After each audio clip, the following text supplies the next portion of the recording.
And we are back, ladies and gentlemen. It's gonna be Team Carrot versus Team Vindicta, and of course it's gonna be Egoist finding the first frag, rather the second. Well, actually, a few rags into the round here. It's gonna be Cursed to be left with two of his teammates left. Their Sage and the Reyna is down, but PND finds Tifu. Ooh, interesting name there. But it does look like the attackers do have control over the B side again. Egoist whiffs the first shot, but gee, yikes, with the very early Sheriff. I love this man's confidence.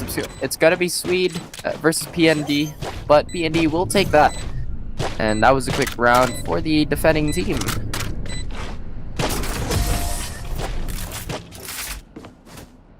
Once again, ladies and gentlemen, my name is Raf, and welcome to GamelinG's Bad Blood. And today we are gonna be doing quite a bit of Valorant. It is round of 16 now. We've had a previous match versus Team RTZ versus Team Max. And RTZ Gaming, although they did find their footing quite late into the game, it was still an interesting match. Although Team Max did run away with it. But now it is going to be, once again, Team Carrot versus Vindicta. Now, I'm not entirely sure which is which, but yeah, we are going to be seeing quite a lot of action early on, leading towards A. Looks like the attacking team is quite interested in taking on that. They do have a setup here for any aggressive play, but still has not taken orb control. Interestingly enough, the cages are there. This is an interesting one-way by Cheech, but he does find PND. PND is the first to fall, so they're not going to have re-smokes coming from the brim anytime soon. This will hinder their push quite a bit, but they still do have a Phoenix Flash, a Cypher Cage if they need to, and info arrows. And Brandon actually finds Cheech as well. The trade is finally there. Cheech did not opt to buy anything, interestingly enough, so he did fall because of the classic there. But Tian will find CCVB and M crawling up to Cat. Can he find the Sova as well? The Sova is looking down, but the spike is dropped as well. Egoist working that classic on Tian. Tian is fallen, but Egoist is still lurking towards this spike here. Now the defending team is scrambling a little just to secure this round. The Phoenix is in a deep lurk, but he won't be running into anyone soon. But Egoist is finally making quite a bit of noise here. It's going to be up to Curse to stop this push. And yes, it is. Curse takes the round for the defenders.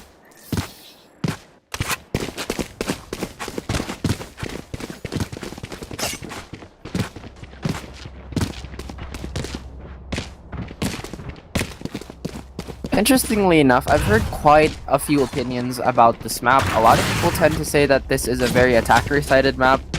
You might agree with me if you saw the last match going on.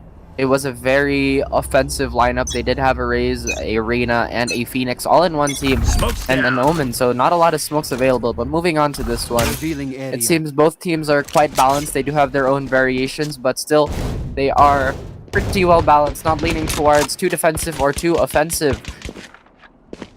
But Flex is gonna be on this Marshall, trying to get a pick off the long angle. I don't think he's aware that there's gonna be a big stack of players coming his way towards Cat, but their push is halted for now by the stage wall. Meanwhile, the attacking team hasn't really gone for any crazy splits. They've been stacking up together. They are using this Albot to scan, but so far no dice. Ego still 5 Chief though. That is an early pick off a Cypher. And no trades as well. The Marshall is trying to do as much work as it can, but Ego is finding the second kill for the round. It's Flex to fall. Tian from heaven trying to hold the fort down for his team as well, trying to hold it out until the rotations come. It's a 5v3 situation, and the location has been revealed. Cheeky wallbang there by PND. Beautiful stuff. The wall is finally falling, and Curse is forced to hold off straight side. Oh, and Brandon was shot with his pants down. Tifu found him in the middle of a reload animation, but Tifu popping that fastball there. Can he blind one? Even if he did, there was a retrade available, and CCVB and M. Whoa, relax there, buddy. Going for a little double tap there, and it is 2-1 now in favor of the defending team.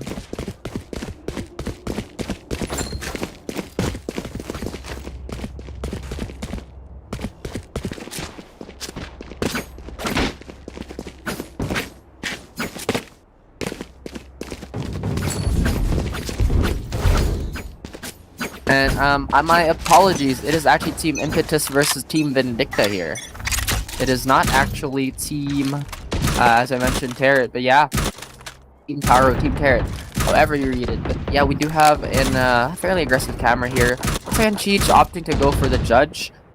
I haven't seen too many crazy strats yet. It does look like the attacking team is relying on a default that leans towards mid control. 1-3-1 is a very popular choice for this map, given that there is quite a lot of flexibility as an attacker. Once you take mid, you have either the choice to go run down heaven, go into CT, or just take it from market, which is a little troublesome for the defending team. But now Chris does hear the sound spot. Is he gonna throw the flash? That could be perfectly timed. He could find like 4 people there, but unfortunately there is no follow-up. PND actually finds Tien immediately. Now the attacking team is barreling onto side. Flex from CT unfortunately swings the wrong way at the wrong time, but Cheech does find a 1D for himself there on CZVBNM. But once again, the attacking team has so much great control over the B site, and not much Cheech could do there. And it's 2 on the board for both of them. This is probably a fire round for both teams. Meanwhile, on the ult economy side, not much is different between both teams. They both have Cypher ults, which is a game changer. But I believe it's gonna be the Brim ult that's gonna be making waves this round, or whenever they choose to use it. Brim ults. Although if you don't get the frag, you do have quite a lot of zoning available to you. Meanwhile, on the side of the defending team, we only have the Cypher ult and the Reyna ult. Now, the Empress is a very impressive ability in itself, but when you're defending, sometimes you just don't want to take too many fights. You just kind of want them to funnel into you. But it's gonna be Tfue running into very angry players, but they don't check the spot. Fortunately for the Phoenix, he was in ult. He finds one. What is PND doing there? Fortunately for him, Tfue was reloading. Tien finds an op pick. JD Faker finds Tian. Everyone is going ballistic right now, but PND locking down the B site again. Finds Cursed. That could have been disastrous, but PND, fortunately for him, swung at the right moment. Flex all alone with the operator in a 1v2. Oh, and the bot actually spots him out, and he whiffs the shot as well. He's forced to save now, but I don't think the attacking team is gonna let this one go.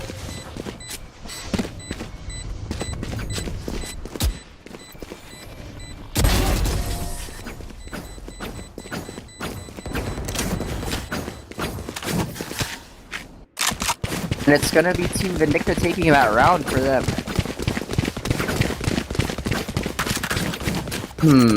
I'm not entirely sure how Impetus can adjust to this.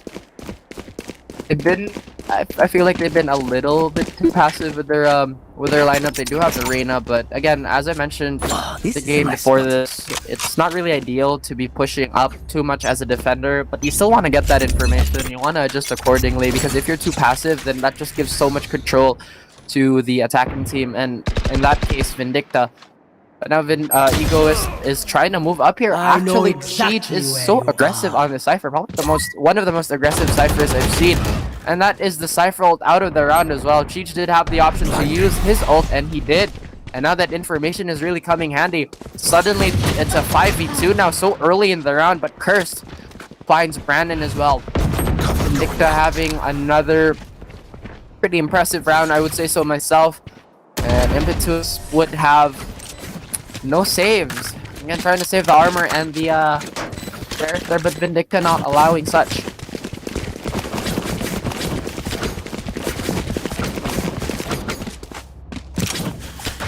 It seems like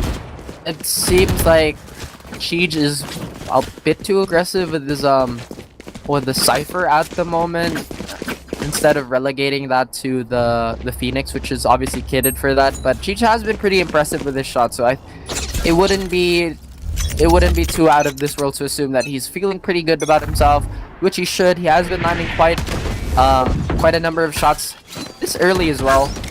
But it does look like Vindicta is interested in taking A. They're not wasting any time on any map control. I think they've made the read that they're not very aggressive, and they can barrel onto the sites with no real worries of a flank. This mid is very open and very lightly contested as well by the defenders, and it does look like they're just going to funnel all their members onto A.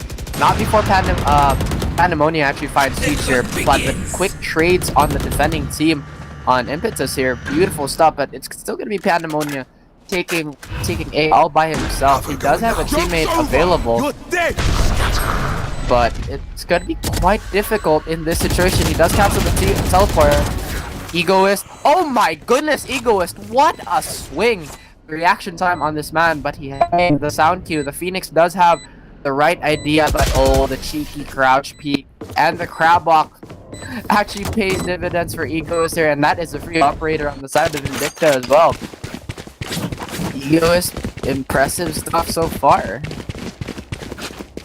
And it does look like he is the backbone of his team at the moment. Now they have 3 ults. They have the Sage ult, the Sova ult, and the Brim ult. That is a lot of zoning, and of course, having a Sage ult up is always a great thing. You can play aggressive or you can play very defensive. Let me find you again. You can just, I would say, bait out any aggressive pushers and just res your team if the need arises to.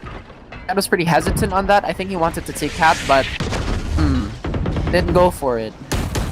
Stuck in the middle there. Now the shots are going towards Wave. The Owlbot is coming, and this time around Vindicta is interested in taking mid control. I think they also made the read that mid is pretty lightly contested, and all that left to handle mid was Cursed, and Cursed was taken down. Now they're barreling onto Market here with no hesitation whatsoever. Cheech does take down CCPNM, but Pandemonium trades out Cheech immediately. I don't think they're aware that there's a player in backside, but it looks like they're clearing it before they plant. Beautiful stuff. There's a bit of a duel going on between Tian and the Sage player down mid. This is gonna delay the defenders a reasonable amount. And Brandon tried to swing back into the safety of Market, but it was Cursed hot on his tail. Now it is a 1v2 situation. Does have a Brim ult, so he doesn't really need to peek. But he does anyway. He does find Flex. He is temporarily blind. It is actually a 1v3 situation now. Oh my goodness, delicious wallbang. Pandemonium is up for the ace right now. He burns the ult just to buy time. But does he know? Is he going to swing correctly? Or is Tian going to find him? And he gets the ace. That is the first ace of the day. Beautiful stuff by Pandemonium. And Vindicta looking absolutely strong right now. Having a 4-round lead over Impetus. Meanwhile, Impetus a little shaky at the moment. It's not like their defense has been pretty shoddy. It's just Vindicta has been taking so much advantage of the lack of map control by Impetus, and it's been paying out really, really well.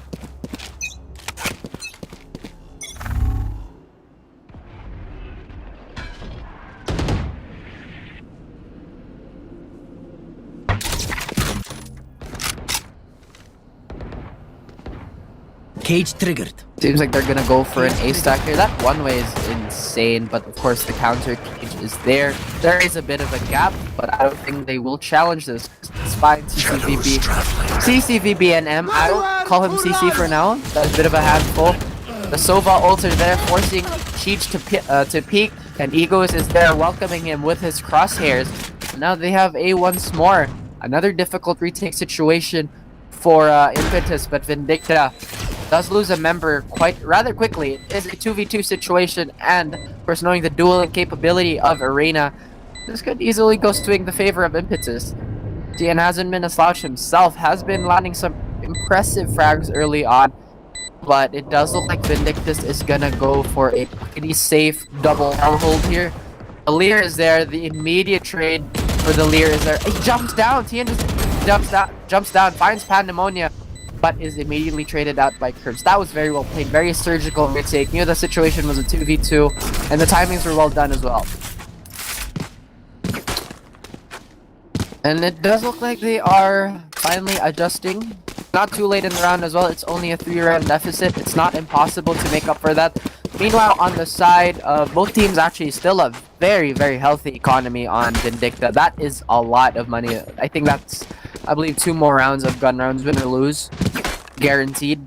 But on the side of Impetus, it's gonna be a make or break round. If they lose this, they'll be forced to eco. Maybe they'll even go for a forced light buy, which is never the greatest ideas. Not one of the greatest ideas. But yeah, teams still trying to feel each other out. This is a best of one, I believe, so not too much room, not too much time to adjust. So sometimes it's just good to leave all your cards out on the table. No holding punches, no pulling punches rather. But Vindicta right now, it does look like they are chilling. It is a pause, bless the pause feature by the way. Just added this in the recent update, and it really gives teams the ability to compose themselves and whatnot. I think Vindicta just taking this pause to continue the momentum they have.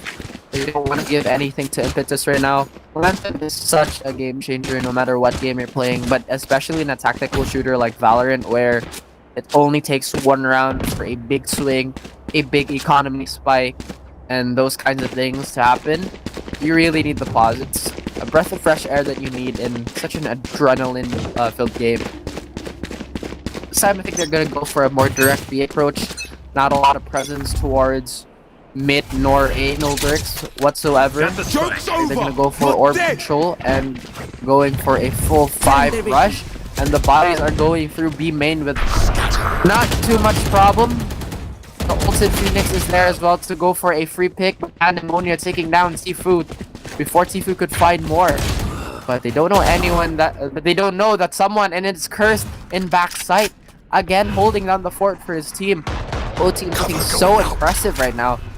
And it's a matter of who's feeling hotter. It's gonna be Cheech though, trying to land a shot with the newly reworked Guardian, but CC does find 3 for himself. It's gonna be a 1v1 situation. CC versus Cursed. And he is looking to throw the fastball, but is the timing in his favor? No, it's not! Cursed just walks in through his own smoke, says, hey, what's up? Don't do that. Oh. Tense round there. A lot of things going on.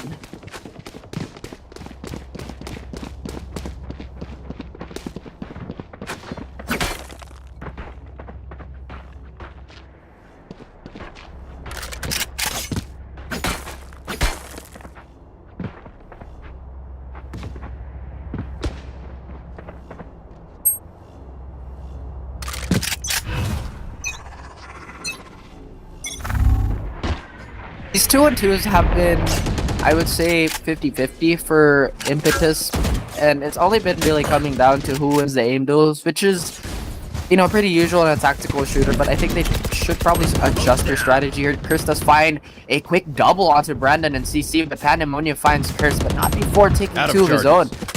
Great stuff by Curse there, but JD Faker finds Flex. Flex did have the first shot, unfortunately JD had the last. Now it is a 3v2 situation. Rounds are going so fast. These teams are not wasting any time at all. You know, it's a best of one. There is not a lot of feeling out. So, as I mentioned, they're going to go for it. Pandemonium finds Cheech, unfortunately, in the middle of the bomb site with no cover.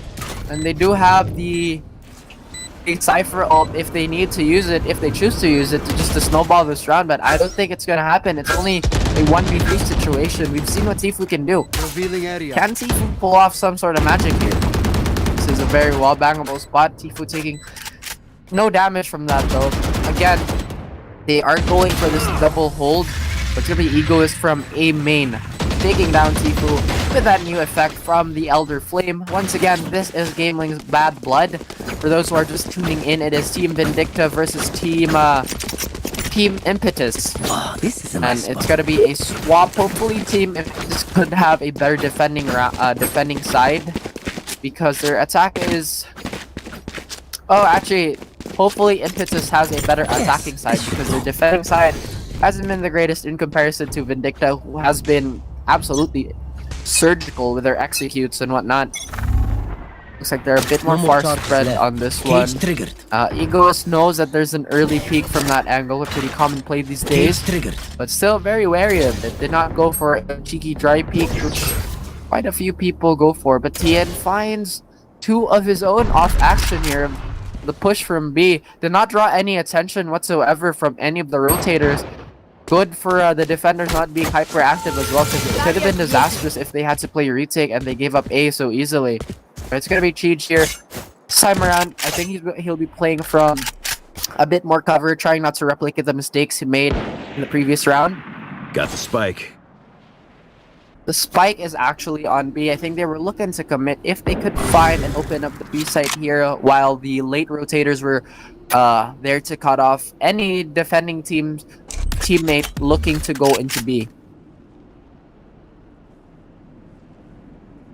At the moment though, teams are biding their time. There is still 37 seconds left on the clock, although Vindicta has to make a decision here. If they could find a dead body of an opponent, they can use the Cypher ult and maybe use the Brimstone ult in Symphony, but no, it's denied almost immediately. A flawless round by Impetus, and Impetus be finding their footing midway through the match. It is a side switch and off to another crazy pistol.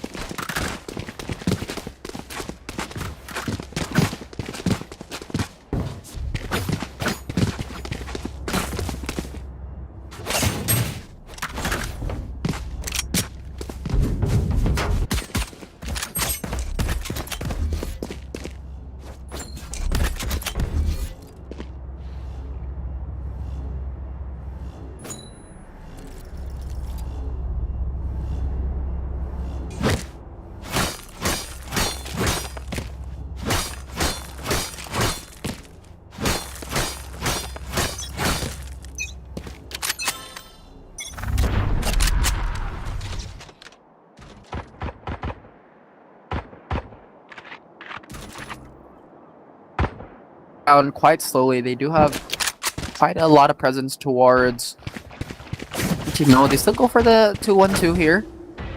Interesting stuff. CC not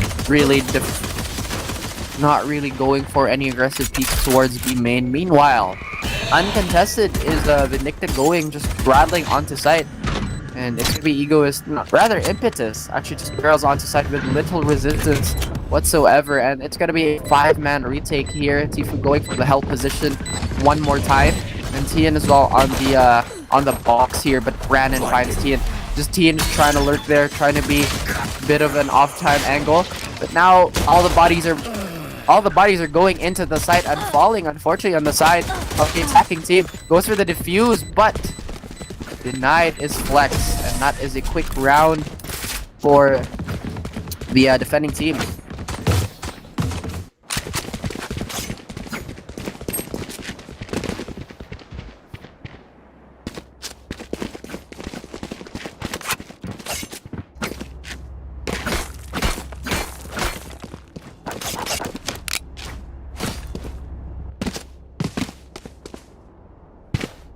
Vindicta, I think they're looking to just pad this out a bit more. They have 3 rounds of leeway. I'm pretty sure they want as much leeway as they can. Don't want to give anything to Impetus here.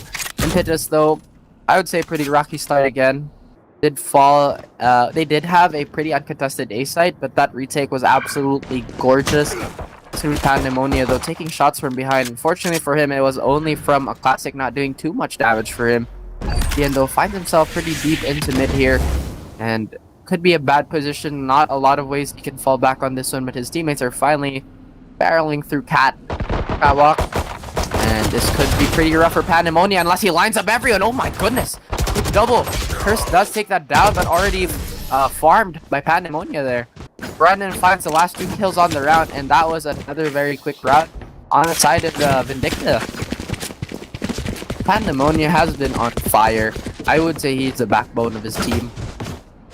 And I think Impetus has to try something new here. It seems like these splits haven't been too good to them at the moment. Maybe they'll find their stride. Maybe they'll find a mistake, a crack in the armor, a chink in the armor for the Vindicta defense. It does look like they are going to go for a bit of a stack towards B now. Maybe they're going to look for the rush. Maybe they are going to go for orb control. Who knows? The Omen's still going for that default mid smoke. Just trying to go all ham here. Tien does find the first frag here. Just going for that Wraith form to get a free peek onto that with no danger. Brandon is going to be left alone on site until the Sova rotates and until the Sova is close enough. He is from CT now, so he does have an angle on this. He spots everyone. The call is going to be there, but it doesn't matter. Chris finds Pandemonium. This is going to open up his for his team, but it's going to be Egoist finds Cheech. T inside trades Egoist, and everyone is falling. Bodies left and right. JD Faker tries to land a shot. Everyone's trying to land a shot, but everybody unfortunately whiffs. Bit of a mishap there on mid. Oh my goodness, another big whiff. But it doesn't matter. Brandon finds Tian and Chris finds JD Faker as well. Now they're barreling on through side. They've decided to still go to B, but this time they're gonna go for market. It's gonna be Brandon alone with only needs 2 frags just to get a res up, but I don't think he's gonna save. Okay, the timing, but the veteran play, the trigger discipline, not faltering. Oh, this could be big. He slips by the defense. This is big brain. Oh my goodness, if Brandon can find this operator, yes he does. He can isolate the open. If he finds the second frag onto site, he could catch him rotating. This is absolutely surgical, Brandon. This is a masterclass of a clutch situation. Looking like Zipnix at the moment. This is getting so crazy. Tfue must be shaking in his boots right now. Brandon actually finds the res as well, but the time is ticking. All Tfue has to do is to play time. But no, he goes for the peek. The molly's there. Thankfully, he didn't have his gun out as well. It's gonna be a Phoenix versus Phoenix. He's burning onto the flames. But is that gonna be enough time? Is he gonna be able to peek this? Oh, he doesn't stick the defuse. And beautiful play by Tfue there, just denying the defuse. But oh my goodness, what was that? That 1v3 situation, that was absolutely insane. Oh, bit my tongue there in excitement as well. Ouch.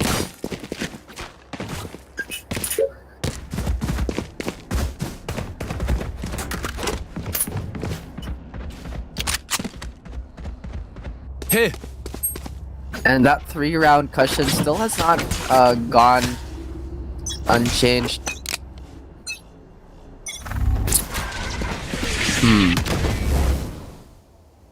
Out of charges. How is Vindicta gonna, or rather, how is, well, that's how I guess. Chris finds 2 immediately from an aggressive push from A main. And again, that's the danger of just being too aggressive on the defending side. Pandemonium does find Chris finally, but Chris has already made his mark. He's already taken down too many members on the enemy team. Pandemonium though finds Flex. Pandemonium has been the savior of his team. Can he do it once more? The bomb is, rather the spike is down, but the mollies are coming out, just trying to seize as much space as he can, isolate as many ankles. That is his 3rd frag for the round. It is a 1v1 now. The cage is up. He does not want to be caught with his pants down. She just wants to play this very patiently. The sound spots are there. And unfortunately for Pandemonium, that's all she wrote for him.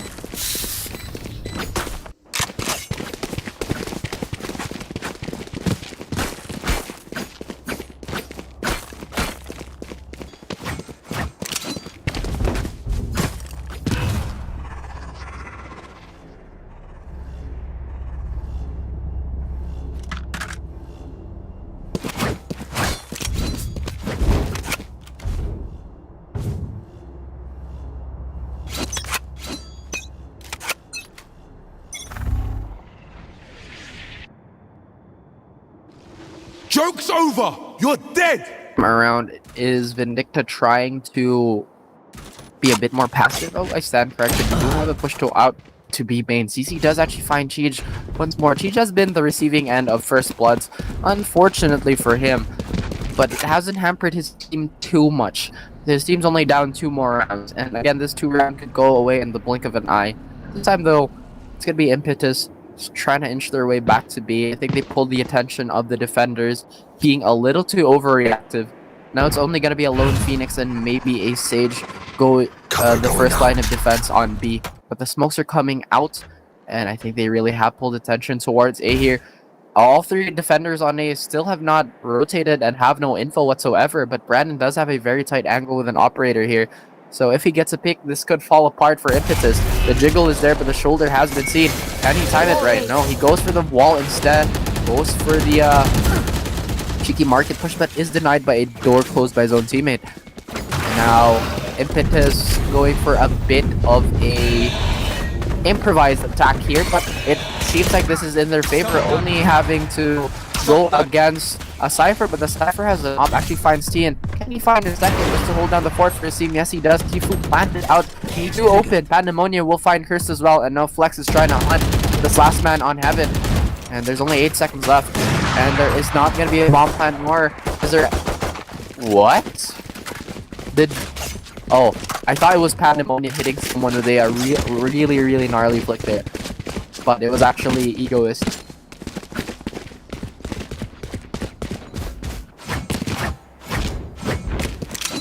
Economy-wise, I don't think Impetus is looking too good. They've invested in the last 3 rounds. They might just be forced to buy armor and boats, or even just sheriffs. And this is not what you want, especially this late in the game when the enemy team is already headed towards double digits. And there's only 3 rounds left to play as well, so they have to play this to a T. They don't want to waste more economy, because that 3-round snowball is so dangerous. Meanwhile, for Vindicta, they have been a bit jumpy with the rotations, but the retakes have been better, so it hasn't really been a factor in their performance. Meanwhile, Tia not giving any info away, not even going for the orb, but unfortunately for him, landing onto the molly, landing on top of his head, just keeping him warm for maybe a chilly sunny night. But again, that's just gonna give info that there's someone in B main and you can't really let go of B. But at the same time, they don't have any confirmation if the spike or any number of players are in B because of how far back the Sova was towards mid. But there is a spike, there is a tripwire.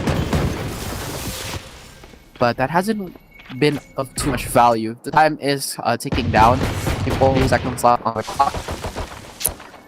And this could be a final push for Vindicta, rather Impetus, and it's gonna be Brandon finding Jeej. Actually, Jeej just slow peeking that, hoping that nobody would be holding that angle, going for maybe a transition kill there. But the defending team doing such a great job, except it's cursed fight in Pandemonia, maybe retrieving a rifle just to save. But Egoist does not allow it. Brandon did such a great job of getting that opening pick as well on B main, really halting the advance there. Just the thorn on the side of Impetus. And Vindicta looking pretty poised right now. Yes. It's gonna be a gun round though coming out for Impetus, and Impetus has 4 ults. They do have an Omen teleport, which is a mind game in itself. As long as you know that ulti is up, you'll be checking, you'll be looking over your shoulder. Meanwhile, an Empress is up as well just to boost Reyna's already pretty impressive dueling abilities. And a Cypher ult that we haven't seen used so far.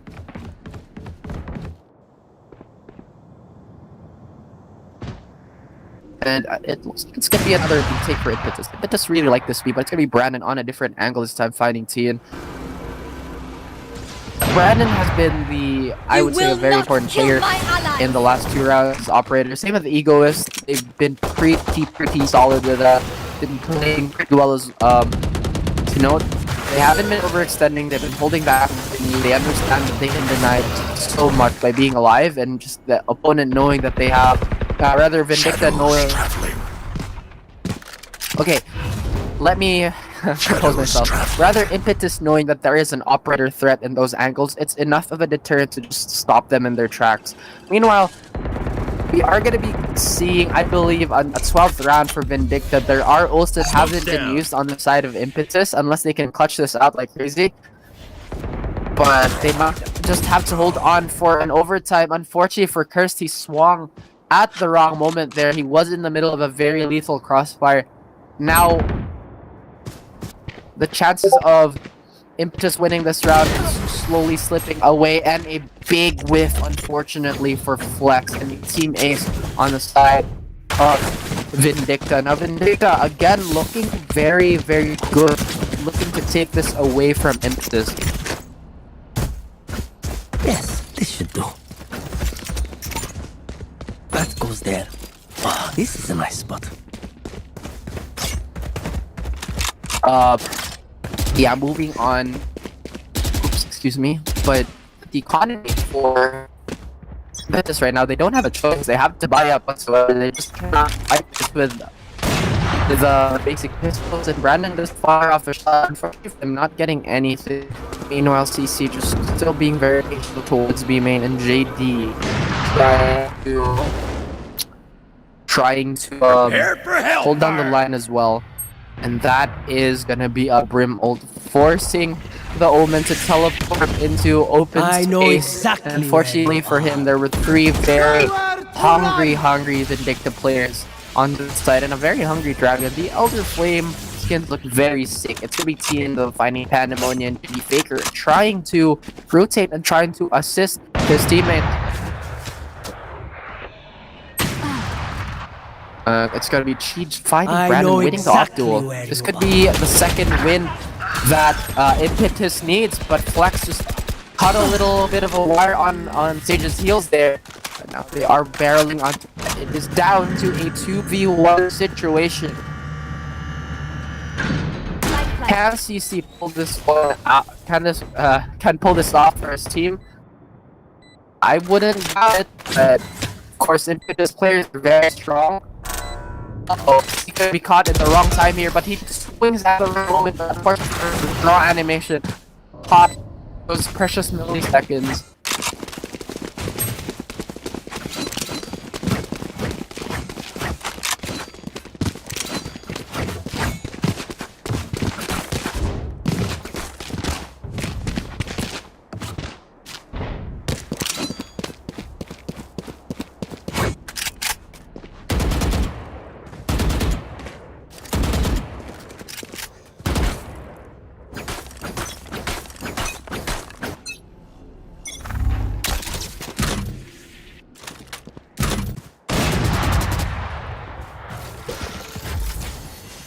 And now moving back to the game here, Vernon doing a good job holding this mid. Again, just denying as much info as he can, investing the slow orb and the wall to prevent any aggressive pushes towards him, and getting a freebie as well onto the enemy Sage. Now, Impetus not having that late round sustain could be a big problem if they're gonna go for fights that are gonna be prolonged. It's gonna be Brandon though, still holding a very tight angle. If he can shoot the hand of the Cypher player here, that could be disastrous.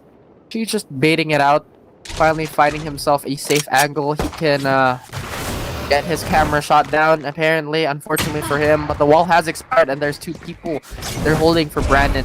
And the mid control for Vindicta isn't as strong now. Both players not having a Sage, but this could hurt Vindicta a bit more because they had the ulti up, and Tien and the boys are already in sight. But Curse finds a pick of his own. JD Faker trying to do this retake as well. Oh my goodness, a big whiff on Curse there.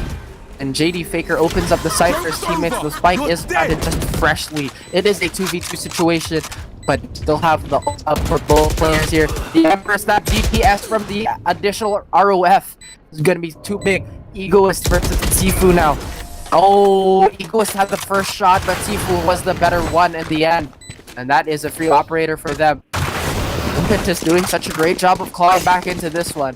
This lead, it's dwindling. It was a 5-round lead, now it's just getting smaller and smaller, the discrepancy.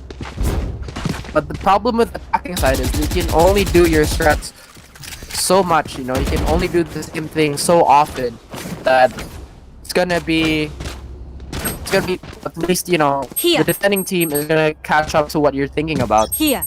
And they're gonna get the read eventually, is what I'm trying to say. Joke's But this time, I don't think they want to You're lose dead. Brandon that way, trying to just duel out mid. I think that's the pick there.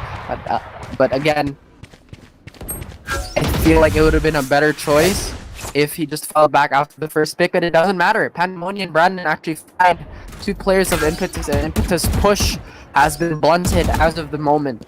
Now, all three players by Impetus a little scattered, and the location revealed by the dart from the cam not gonna help either.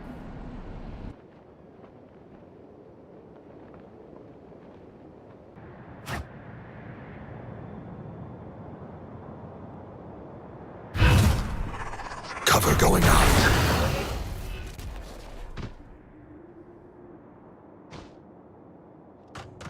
Pandemonia, and we have JD here just holding a good crossfire onto Cap here. They really are using the numbers advantage, but Tien does find Pandemonia, but fortunately for him, JD Faker was there for the immediate trade. Now still imposing the numbers advantage with Impetus blind, but it didn't even matter. Curse peeks without the flash popping, gets the shot anyway, but Egoist finds a cursed headshot on Tfue, and now CC trying to crawl up to heaven. This cage is gonna fade! Oh my goodness, trying to jump for his life is Cursed, but Cursed caught mid-air, and that is W for Team Vindicta. Once again, very good try by Team Impetus there. Pretty similar story to RTZ Gaming. They found their footing a little late in the round, but still an impressive showing nonetheless.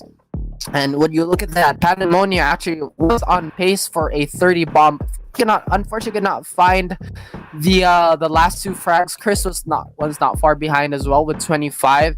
Great showing from both teams. But before we can continue spoiling you with more Valorant action in GamelinG's Bad Blood, we will be going on a short break. My name is Raf. Stay tuned.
should do. That goes there. Oh, this is a nice spot.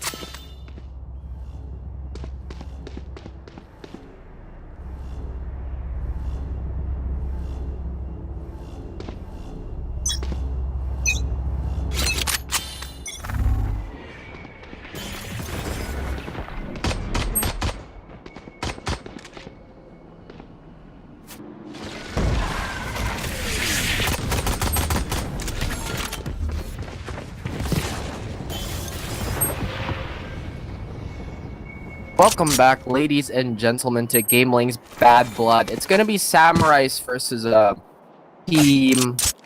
If I'm mistaken, it's Team Nevada versus Samurais. Yes, and of course we're already off to a good start here. We already have a pick off the side of Samurais on the brim. Now that's gonna remove a lot of offensive options from Team Nevada. There's not gonna be a lot of smokes coming down their way now, but there are other defensive options. But it does look like Samurais is barreling towards B here. Does find the lurk on Koyuki.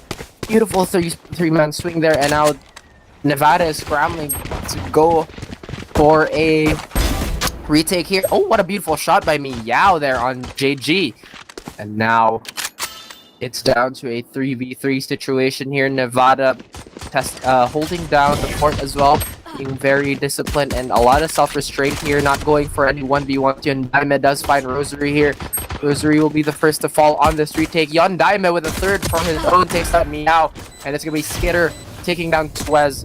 Concept will be left alone on the site for now, and still a lot of spike control on the side of Samurais. But Skitter still has a TP to burn. He is inside of the hut.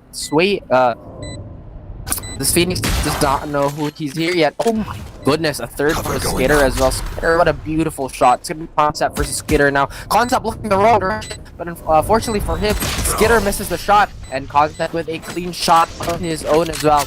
Beautiful show of mechanics by both teams, but it will be Team Samurais taking the first round now. Are not too familiar with Team Samurais. Are very veteranized boys from CS.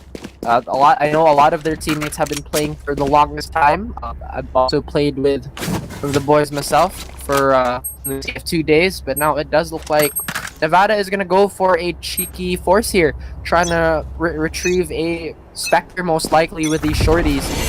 And they're going to go for the mid-aggression here, but the sound cues are going to be there, and the preemptive slow. Actually, that's a slow from their own stage. Could be a misplay there. Loop finds Koyuki. Loop finds Meow with a boombot as well. And now Skitter is not in a great situation. Oh boy, and Diamond does pop the flash and finds Rosary on a quick execute, but Skitter is there for the trade. Not for too long though. Loop finds a third for himself onto Skitter. And now Samurais has complete control of this mid area of the map. Now this Brimstone is a little lonely right now. A 1v4 situation, but at least he does get the orb as a consolation prize. Unfortunately though, this shorty cannot fight any given at any range beyond, I don't know, 2 feet. But yeah, oh my goodness, just tries to go for that against the Phantom. It's not gonna work out. Concept with the last frag of the round there, and another round for Samurais.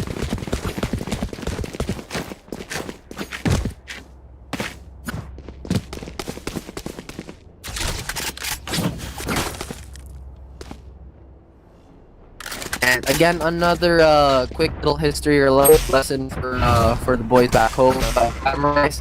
Samurais actually recently participated in another tournament, and of course they were grand finalists. Unfortunately for them, could not take home the bacon, but they are looking at the 6th round 3 of Bad Blood. It is the quarterfinals. For those who just tuned in, my name is Raph, and I will be caster of the night. But and at the moment, Swez looks like he's gonna be taking that orb control to get that res online as fast as he can. That res is such a game changer. We've seen it swing so many games in the favor of the Sage, but the operator does not hit the shot on player Cat. Yondaime though, rather Swez, and actually everyone just trying to vie for mid control at the moment. Nevada doing a great job of not overextending whatsoever. But it's gonna be Yondaime slowly creeping up Cat, slowly inching away at the map for Samurais here. but there is gonna be a bit of a crossfire heading his way, and it's gonna be Meow at the forefront. So far, there are no contact aside from the pick off on the raise by the I believe. You know, Samurai is a little fractured in their offense. Did win out that one way by Koyuki. Fortunately for Koyuki, he just narrowly dodges the bullet, but this thing is so deep into sight now, though. But Koyuki can still land a shot. Beautiful shot onto Sweat as well. But Meow finds Diamond, the other Phoenix on the other team. It is a 3v2 situation with Concept and the Brim player. They do have a spike control. Meow being very patient, just waiting for his team to creep up out of game main, or rather from doors, not breaking the doors, making it aware that his presence is very much there. Concept does find Meow, leveling it to a 2v2, but Koyuki finds JG. Oh, and Rosary closes out the round, finding the frag onto Concept. What a beautiful retake by Nevada. Very surgical, very textbook as well. Nevada also showing Shops a very strong team. And of course, they managed to retain the operator. It's a big, hefty investment, especially this early in the game. And this is the third Ascent game. What is tonight? Is everybody just playing on a Ascent marathon or something? Am I missing something here, guys?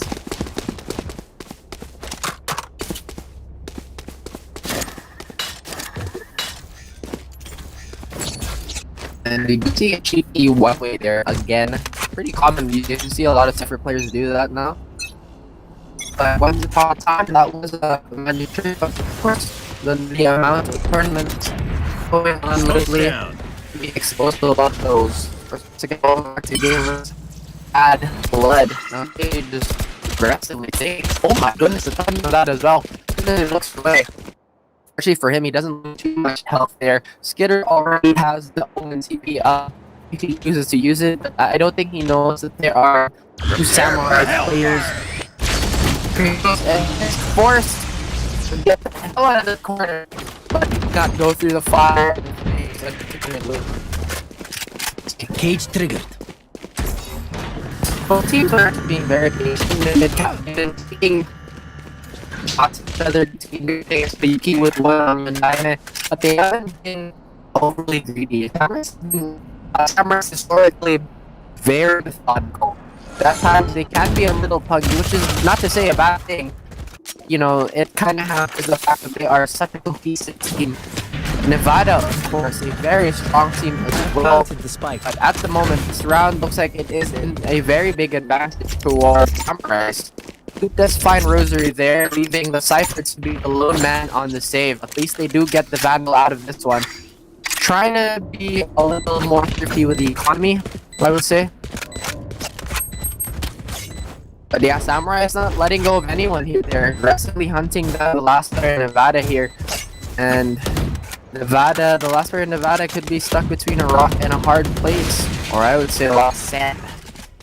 And not much to say about this round anymore. Moving forward, Samurai maybe could be a possibility that they could have a good read.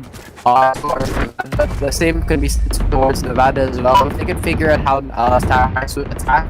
The way Samurai have been doing it, they've been playing for picks. They've been going for reasonably strong mid control, and they've been playing off picks. Excuse me. They've been playing off picks. And again, it's a simple plan, but they've been executed to a high level of success.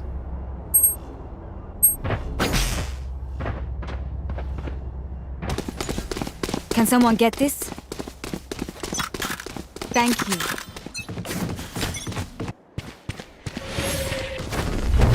Careful now.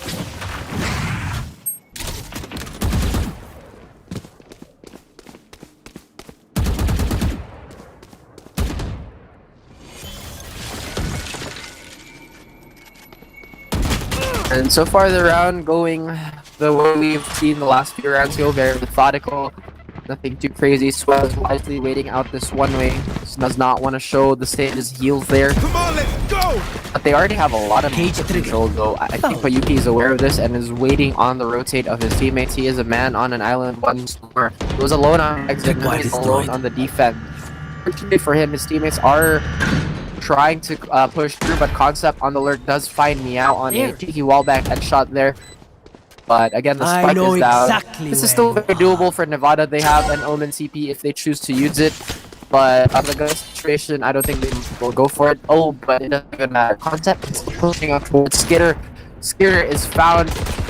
You try to hang on to the Vandal once more. And Twilight's trying to get Cali style jump shot with the ghost. Oh my goodness, Concept very high for frags. That's his third frag as a lurk. Is he gonna go for a flawless on the side of Samurais? The good thing though on Nevada, they have so much ults. They have all the ults in the world. I'm pretty sure the Sage is pretty close to the ult as well. Although the economy's not the greatest at the moment, they do have enough for a buyer, I believe. They do. They have an operator on PUT. Might assist the push towards B. He could find Swez before Swez swings into that cubby there. That could hamper the advance of Paris.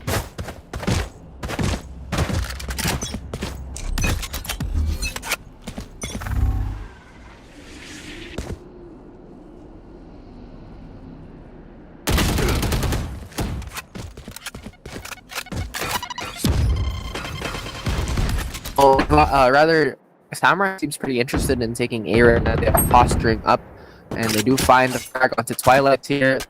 What was that shot actually on Diamond?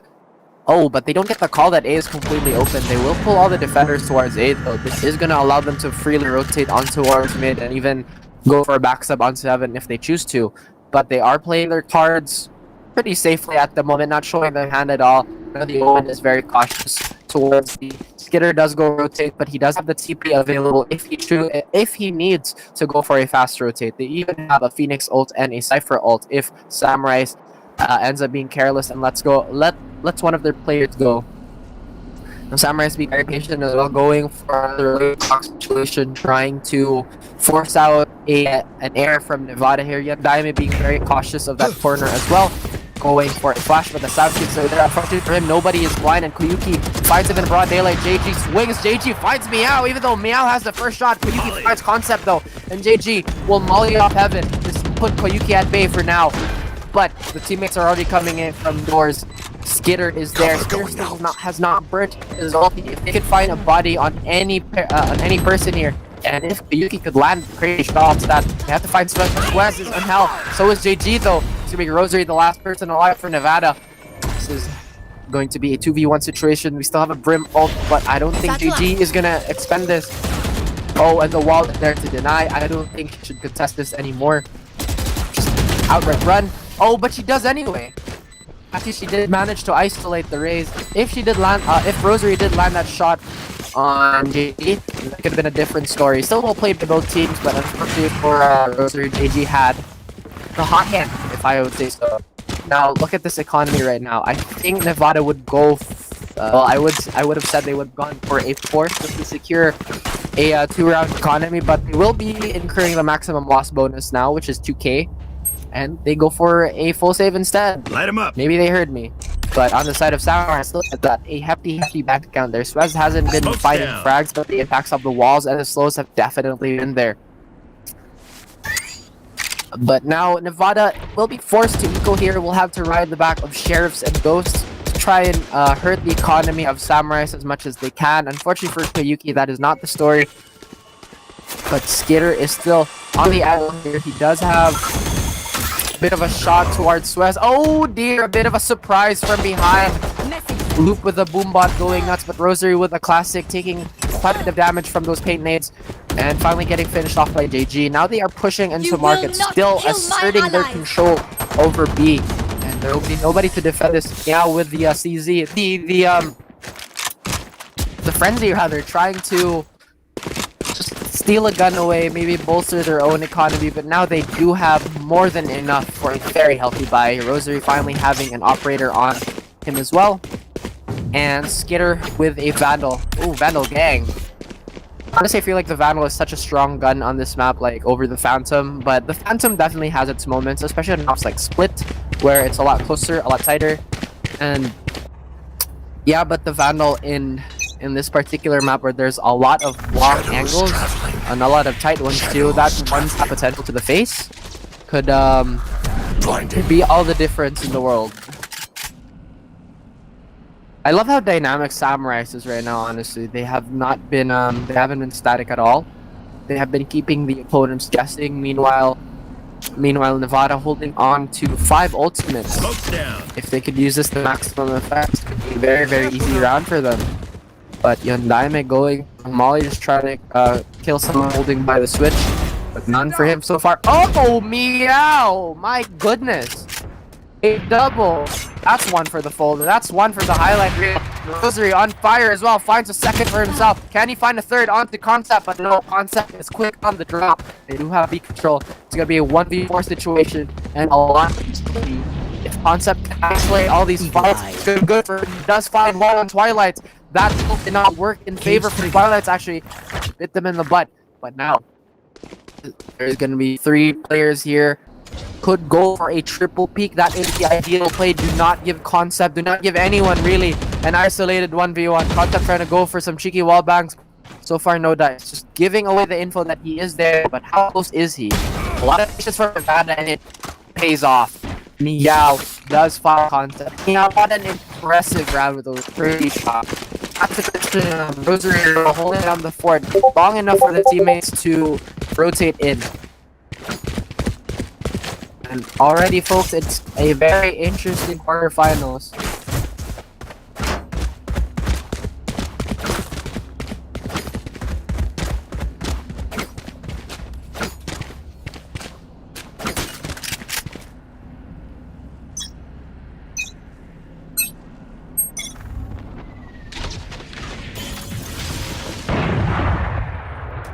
No more charges left.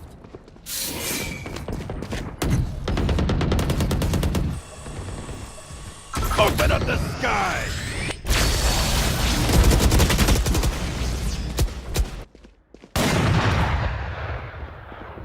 AG does find the raids there. Rather, it is gonna be I know exactly where. this offense I get from Samurai even has me guessing. Like right now, it does look like they're gonna go for mid control, but they lost one early. And I think they're just reconsidering their options right now. I think Nevada is a little too concerned with their ultimates as of the moment. Maybe they could get a bit more in, or they just start feeding hope maybe, and if that gets a bit, maybe they could pass it onto a Cypher ult as well. Concept just blocking the sidelines from Grape. He's attacking the damage one though. It's gonna be Meow holding the fort again. Swez will be in the crosshairs of Meow. The Brim ult is there. Meow with a 3k! Oh, but he reses into the flames, unfortunately. A flame too hot, even for the burning feet. And Rosary finds Concept. That is 3 on the board for Nevada. And yeah, for those people who just tuned in, here to go drop a like on GamelinG. This is GamelinG's Bad Blood, providing you with some very welcome Valorant Sunday night action.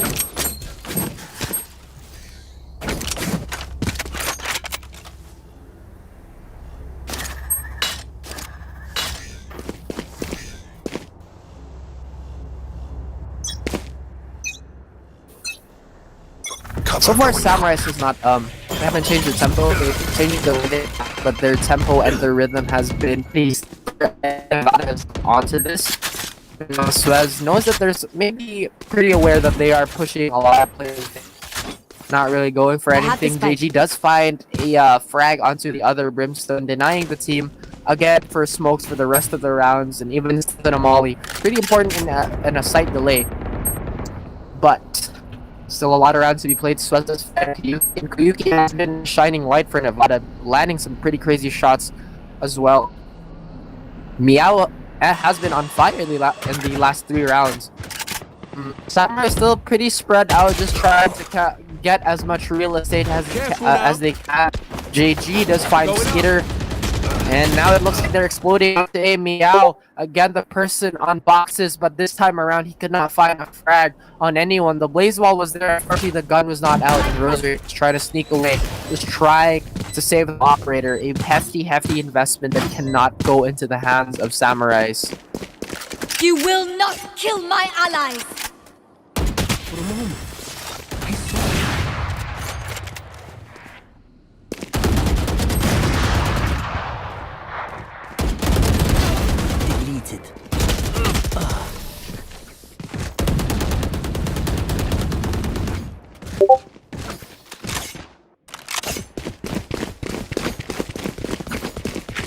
right here.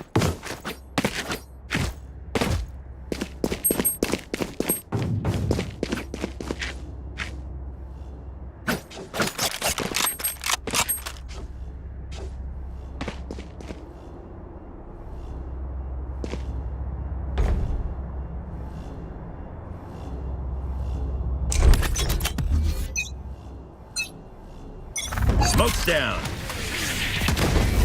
Spinning those smokes early. And Yondaime actually does find Twilight on the aggressive cat peek there, but oh my goodness, this is such a messy round. Everyone's just swinging out of the gates. Koyuki does find Yondaime while fully blind from the smoke.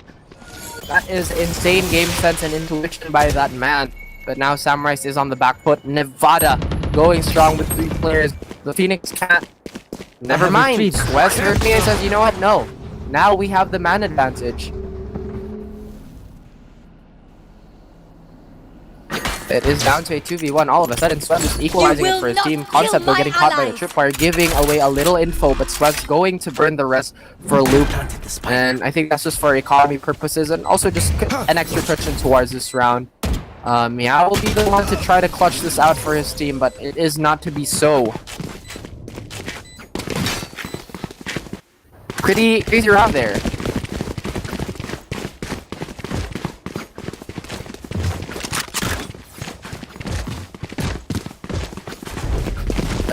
It does look like they are gonna go for... They are gonna force this one out. It is last round anyway, so there's no point of saving all that money. Even though Samurai does have a lot, they haven't been going for the up play.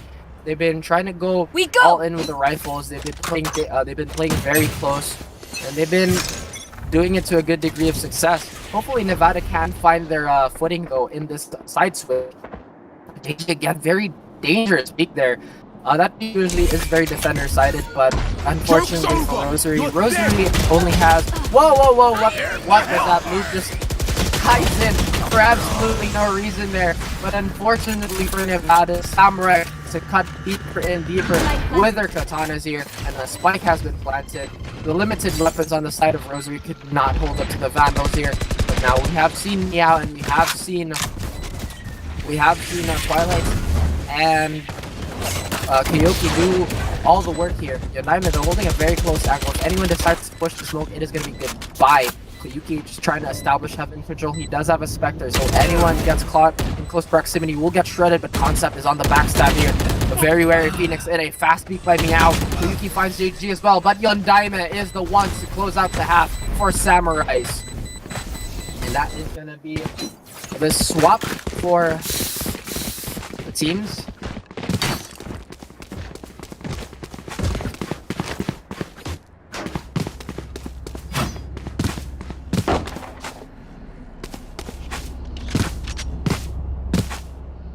And we're gonna see another pistol. If Samurai actually finds the pistol here, that could be another round. Actually, another potential 3 rounds for them, and that could be a very, very dangerous thing for Team Nevada there. Team Nevada, though, they still have a fighting chance. If they do find this round, that could be the same story for them. They could secure 3 rounds on the board, make this lead dwindle before it hits double digits, and basically that, yeah. It's not impossible to come back, but it's going to be quite uphill.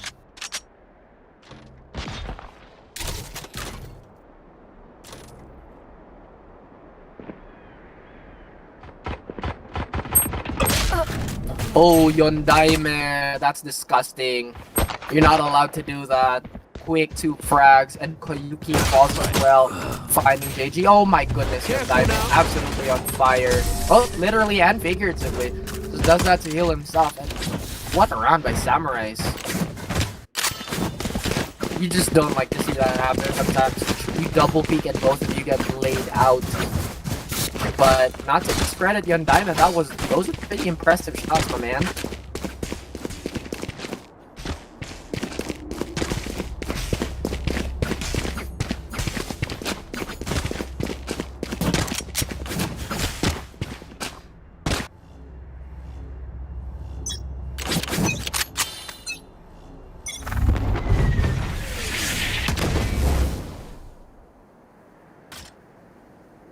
And now, oh, actually, Interestingly enough, Samurais chooses not to upgrade to Spectres this round. I think they have a lot of kind of confidence in their aim, and they do have the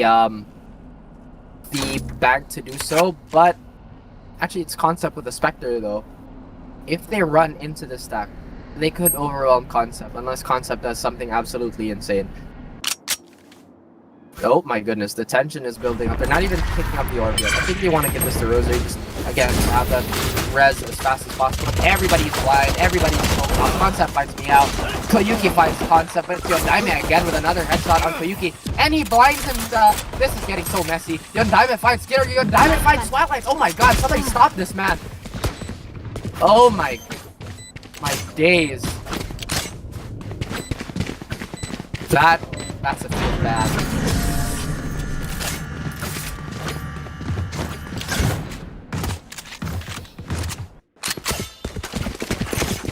And now we have an operator on loop. 311. Not looking too good. This goes here. Side of Nevada. Looking pretty dire, actually.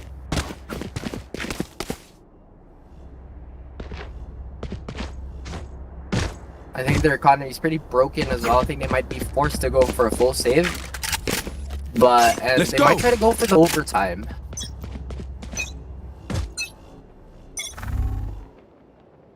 We'll see what happens. JG chilling here in market. Just jiggle peeking, not really trying to contest, but just trying to get as much info. But unfortunately for him, that was going to be an omen smoke to deny him of his troubles. And Nevada just going for another 3-1-1 split here. Concept pretty far deep into Pizza. I think he's just sound spotting here now. He does have a cam to see if anyone's going to crawl up. But if Nevada decides to go for a fast push there and they hit him in his blind spot, could be very unfortunate for Concept. Loop.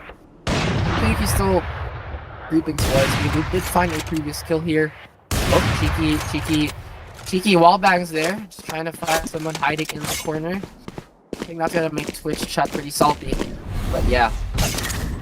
And now Samurais, they do have the man advantage. Still, they're not really overextending. Luke finds Skitter, actually. What an adjustment. Oh, but Koyuki. Hashtag drive-by on Loop. What a shot. Oh, Yondaime is actually there for the trade as well. Concept finds Rosary. The spike is down. Twilight is there in the corner. Concept had no idea, but Yondaime has other plans. And this is looking a lot more difficult for Nevada here.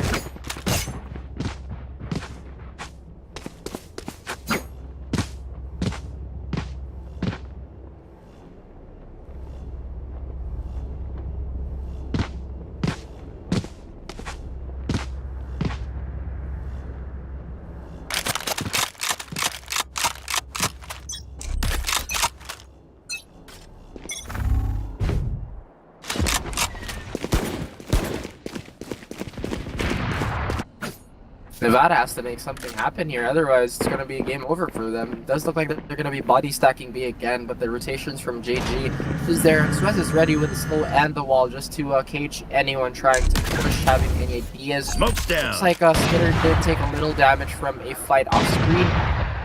But yeah, JG just holding the fort here. Meanwhile, the orb still has not been contested by anyone. Meow is pretty close to it. If he takes this orb, he'll be even closer. Yondaime has one available, but he is just swinging like a madman. Now that ult has been popped, he does get his info, the ones that he need. Skitter, this could be a very dangerous teleport. But, fortunately for him, there was nobody there. Yondaime decided to fall back into connector here. And now Nevada looks like poising for a potential last push. If this does not work out well for them. Concept actually holding from hell this time, does not want to get caught out on Pizza. Pizza is just a one-way ticket. It's either you hit your frags and then you get traded out, or you don't hit your frags and you still get killed. Pretty dangerous situation. A one-way angle, if I would say so myself. Luke can find me out. And the traps have been triggered. Luke finds a second. Luke finds a third. Concept finds Skitter and Twilight, and that is a flawless for Samurais, taking out Nevada there. And that has been a very spicy, pretty one-sided quarterfinals there, and you can see all these players from Samurai just on top of the scoreboard. The frag distribution has been pretty equal as well. Was not having the best game, but still pretty impactful, holding down B. Good showing by Nevada as well. Unfortunately for them, they just could not adjust in time. Again, GG's for everyone. This is GamelinG's Bad Blood. My name is Raf. We'll be right back with more Valorant, so stay tuned. We'll be going on a short break.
Here.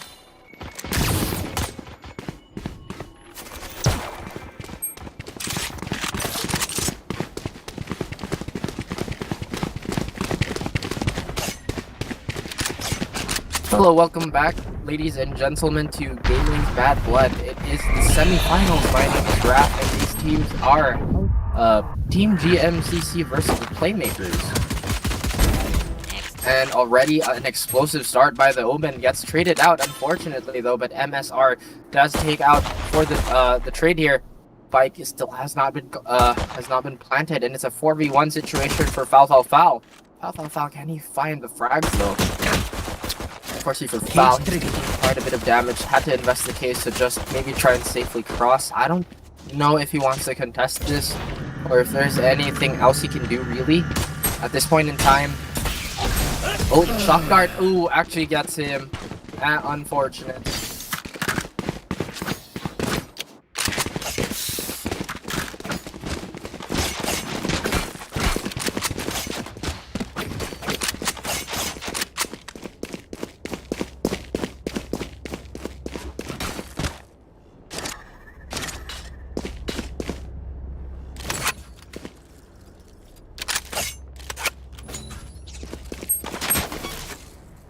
And again, still lining up for another cheeky dart here, going for that early damage.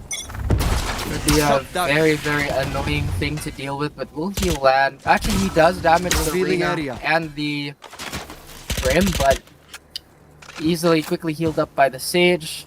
One of the drawbacks of having an enemy Sage, but wow, a lot of damage going on already. And they get mowed down. The defenders just absolutely annihilate the attacking team there.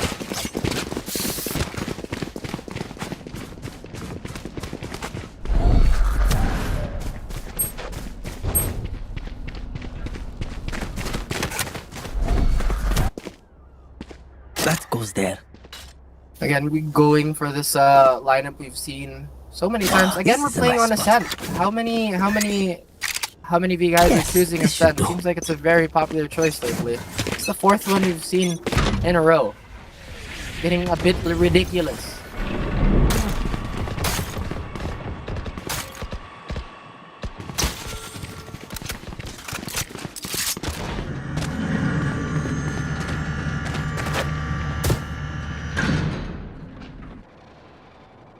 And that Sonic Arrow might spot some players, but no, there is none. There is actually no resistance towards the mid area as well.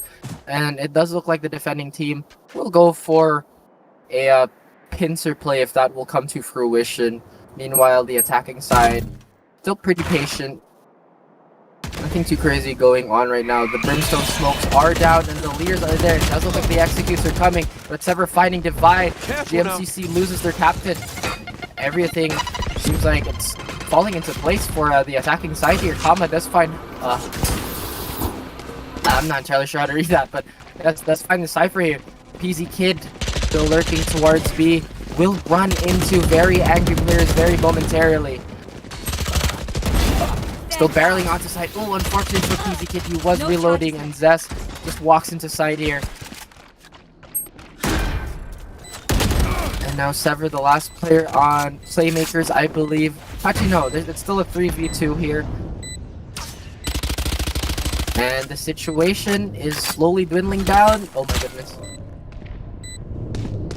He's in the smoke. Oh, he finds 2. Lexi, beautiful spray control there. Can he find the 3rd? Oh! That's nutty. And a big salty spray as well at that. Another run for the highlight reel. Everyone's going ballistic on Ascent lately. And of course, just to clear it up, it will be Team GMCC on the red team, and of course the Playmakers on the blue.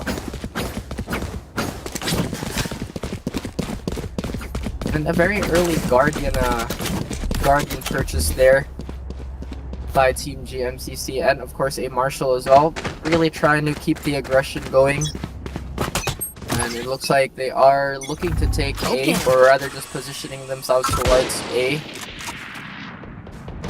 But so far no commitment yet. A bit of a scramble towards mid, but there are smokes in the way, so no contact yet. Ama just slowly checking if there's any off-timing peaks for Pizza. Pulls out the info arrow. Trying to check if there's a lot of resistance on it. If they go right now, they have a free sight and they'll just have to defend for the retake. There is a Raisin connected, but MSR is doing a good job. Gets stuck on the wall though. It's gonna be Zest finding the trade. It's gonna be Felix with the operator just checking onto connector, but there is a wall there. Has to peek towards heaven. Can he find anyone though? Oh, the timing. He looks away. It doesn't matter. He finds Foul. Can he find a second? Really? He doesn't go for the wall back. Finally goes for the shot, but the Lear is there to support him. And the flash from the Omen as well. Everyone is blind. Everyone's trying to land a shot. Getting a lot crazy. Felix actually finds one. Not with this up, but with a classic. And Ocock's there. Finding Zest as well. Hiding in connector. This is getting so messy. The last member alive on GMCC finally falls.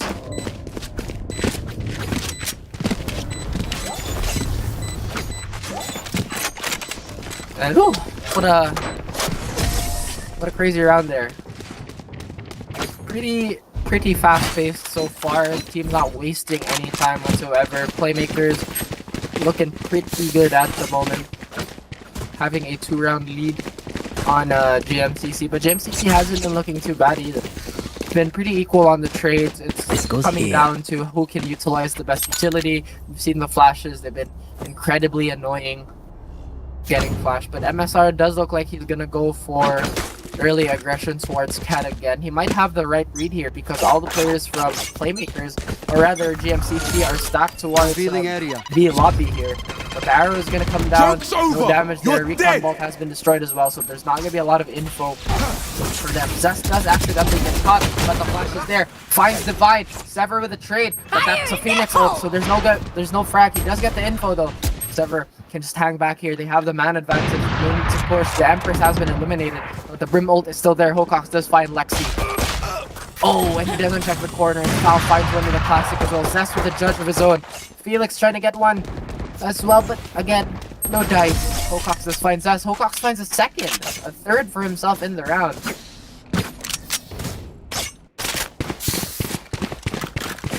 And Playmakers padding the lead once more.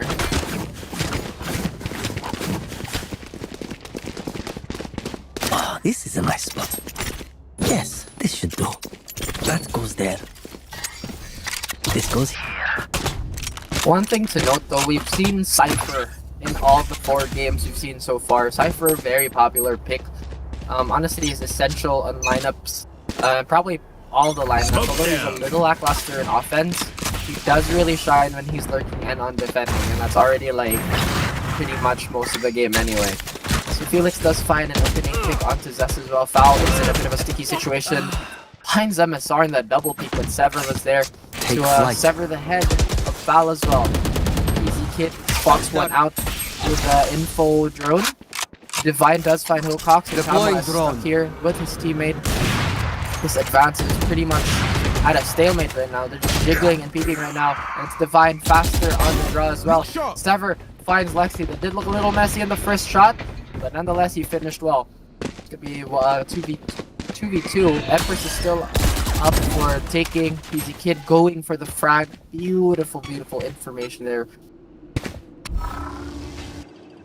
Down to a 2v1 though. 1v2. But the spike is in the hands of the defenders. Playmakers not letting go of this one. I think they want to play this safe. Oh, but I think he gets spotted out. Beautiful one-tap by Divine there, but does he know where the second teammate is? He could walk right into the crosshairs. He looks the wrong direction, and that is a quick shot by PZ Kid. And 5 up for Playmakers here. MCC have to find their footing, otherwise this could be another runaway game.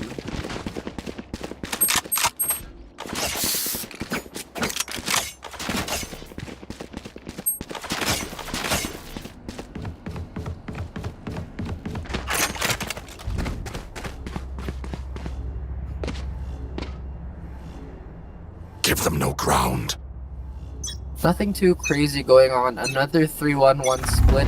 Pretty common as well. Felix, unfortunately, I actually was wary of the Skadoodle boost there, but no dice. Sever does find Foul. Another very early pick on the side of Playmakers here.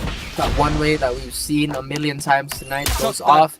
Will halt the push. Although it doesn't completely obscure the sight, it is enough of a deterrent to make any attacker just second guess themselves. Prepare for hell! But it looks like there's no turning back for GMCC. The ult is there. Does it find anyone? No, it doesn't. Now they're exploding onto sight. The Sova ult's not gonna hit anything. The PZ Kid does hear the sound spot. The Leer has been thrown out, but doesn't blind him. Doesn't even matter. Divine lands a good shot on PZ Kid. Togoff's trying to hold the line. Finds Divine. Lexi with a sheriff shot as well. Felix with the operator. It could be a sticky situation. Pretty difficult to retake a site for that as well. Pretty dangerous against rifles. But they still don't have spike control here. Do they know that someone is on the high angle? Lexi just trying to carefully creep towards this bomb. Maybe try to fake the plan. And the patience from Playmakers. They know that they don't have to push this. All they have to do is to wait this out. And Lexi just knows this fate. Going anyway. Not much he can do there.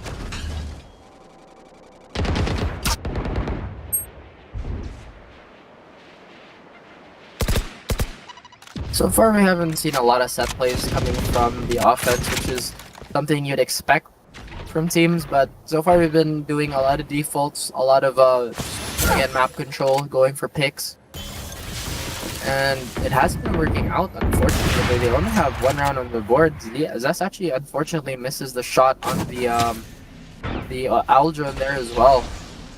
So GMCC has. Rather, Playmakers has a lot of control in this round, and as I say that, there's actually a lot of stuff happening off cam. Divine's still keeping up towards the run here, hoping to find an overly zealous player from the Playmakers, but that is not the case. Dead. Meanwhile, Foul, after Cage fighting triggered. a few frags, still lingering towards mid, knowing that they do have the Cypher ult, but it doesn't matter. Divine, even though he was at a disadvantage info-wise, he won the duel out anyway. Kid. Oh, actually, Lexi nearly confusing his teammate for an enemy. They're dropping the stim pack, making this hold a bit easier in direct gunfights. Like a mini Reyna ult. But now the mollies are forcing PZ Kid out of the barrel's position, but the shock dart is there. Ouch! Another shock dart frag. Kama has been crazy with those. Oh, but Sever finds Lexi, just his head peeking out. And Foul is forced to go for the cab. They're both going to be holding from backside here. So Sever probably not expecting this. If he sees one to swing, he's probably not expecting the second player as well. He's taking this as carefully as he can. Checking all the angles there. Oh, beautiful fastball. Everybody's blind. Foul does actually find Sever though. So, attackers finally find another round for them on the board.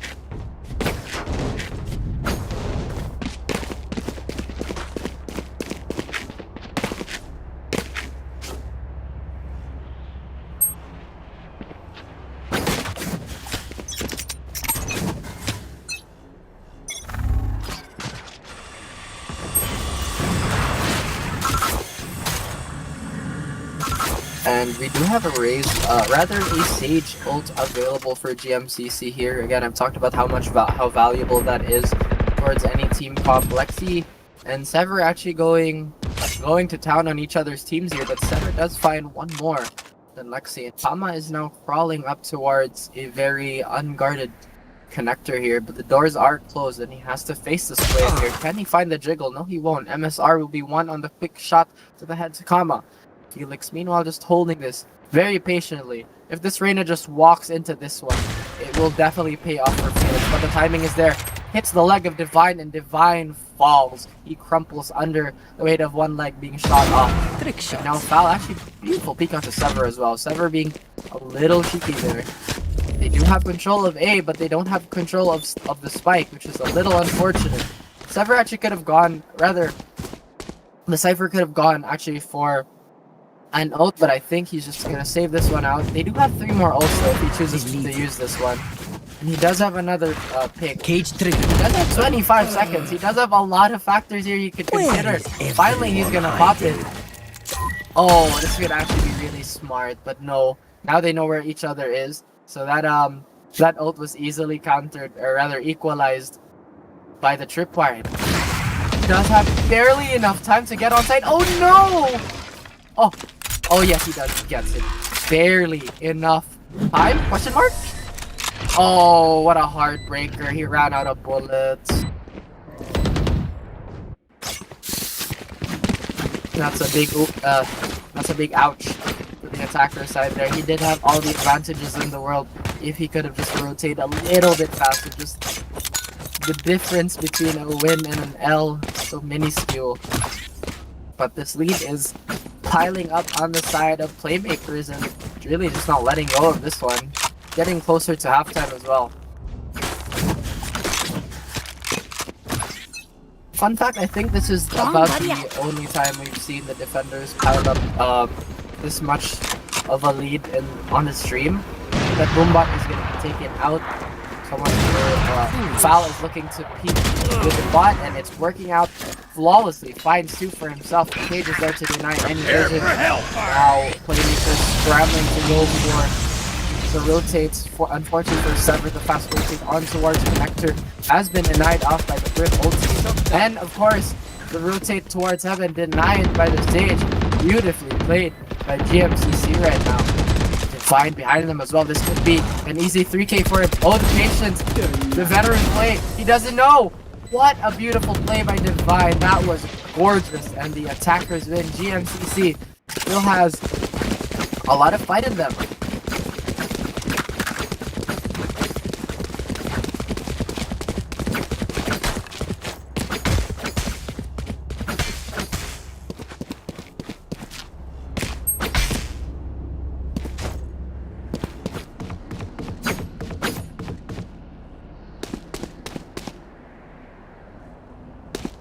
I need this. Thank you.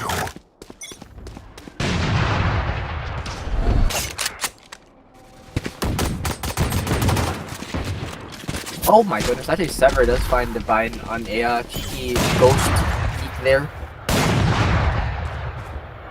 Strangely enough, I think Playmakers are definitely going for the safe play. They want to snowball their economy here. They did have enough for a bit of a force buy, but they're like, hey, let's not risk it. No We charges have a left. lead, let's not throw. But now it's Zest holding down the angle towards mid. Wary of any rotators or any aggressors towards that as well. And PZ Kid has actually made his way to spawn, and the call is there. Everybody is going towards A. This is gonna get really messy soon. But Playmakers, looks like they're slowly making their way up towards B here. Phoenix is making a lot of noise. The door is closed. The cage has been triggered for good measure as well. The Albot being sent towards Heaven for good measure. Doesn't spot out anyone. Smokes are coming down onto Hocox here. And PZ Kid takes out Zest with the Sheriff, already making this a little more expensive than GMCC would like. PZ Kid actually finds the operator. He runs through the Molly as well. And what an eco by the Playmakers. Really living up to their name, making all these plays.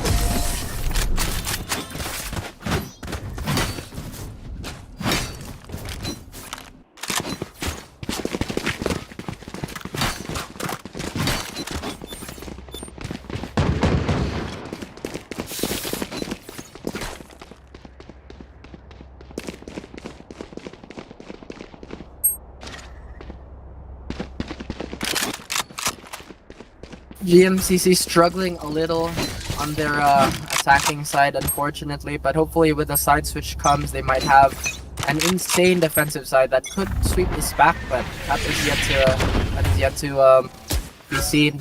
And the dart actually finds Sever so early onto the round. They finally have an advantage as well early on, and it looks like they're not wasting any time. They're going towards mid and pushing through Cat as well. But but there are a million traps there, so they have to be quite wary. The Brim is actually pretty passive here. Oh dear, he's gonna eat a Sova ult to the face, and a second. Nope, Divine survives. But it's Felix anyway. Felix finds two. I know exactly. Felix anchoring this mid position for his team, not letting go. Being very greedy of this map as well. And Felix definitely the MVP of that round. Playmakers. What a impressive half from them. 9-3. That was almost a shutout there. And we've seen this situation previously with Samurais versus a Nevada. If they could win the pistol here, that could be another easy second round for them as well. And possibly a third. And honestly, I could analyze all this as much as I can, but GMCC just really needs to do something about this. They have to get something going.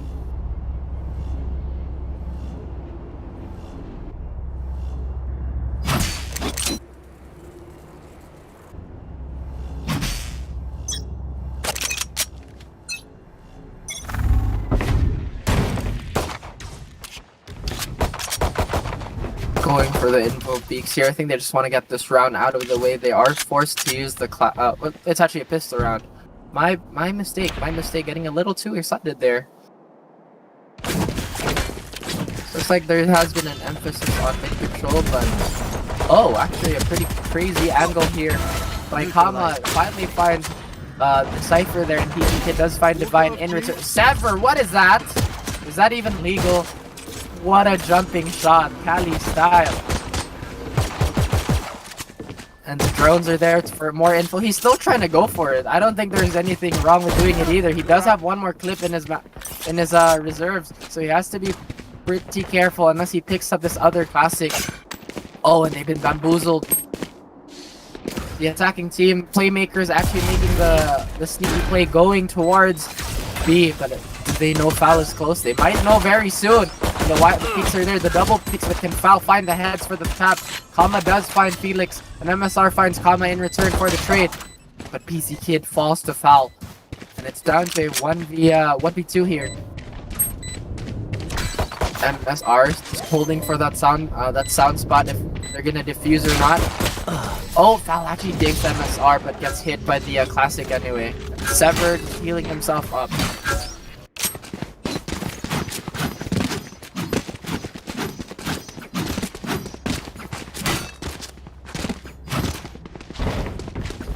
And 10-3 here, honestly it wouldn't be such a bad idea to force a round out if you were GMCC at this point. But at the same time, that's just going to hurt them for the next two rounds if they lose. So it really is a true 50-50 at this point. Shadows traveling. They're not out of it. No more charges yet, left. though.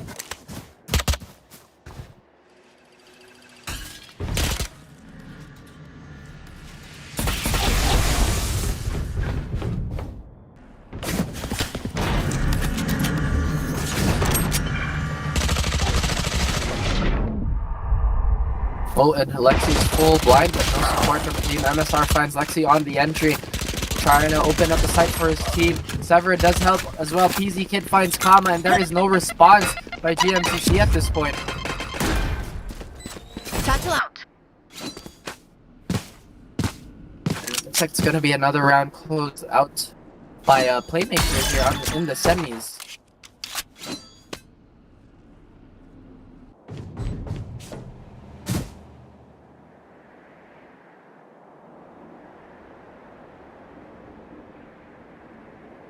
Oh, and they are aggressively hunting for this, really not giving anything, and trying to add additional credits to their pockets as well. Could find one.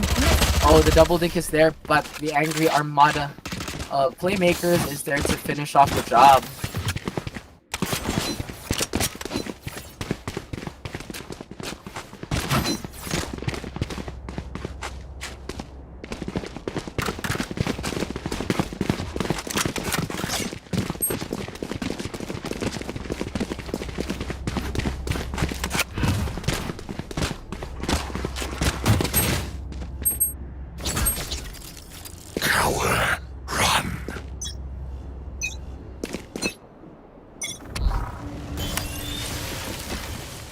Revealing area.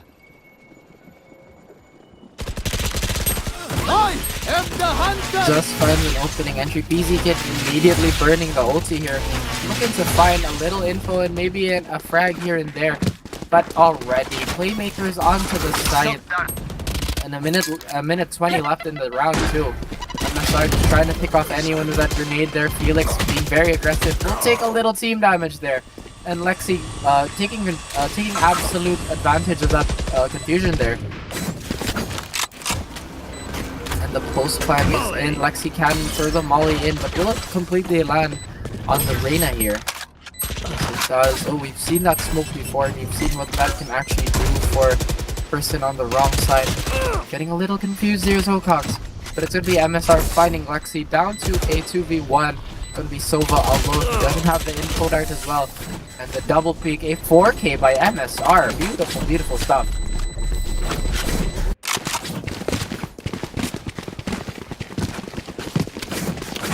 And Playmakers looking to run away with this one.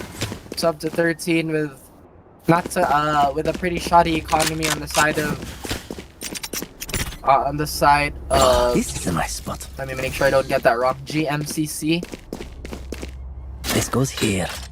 This is a dire situation, and they only have they actually have no ults on their side as well. Meanwhile, on the side of Playmakers, they have a showstopper, which can get some free and easy picks for them as well. Sever just going for that jump spot. We've seen him do quite a number of times. I think that was an operator.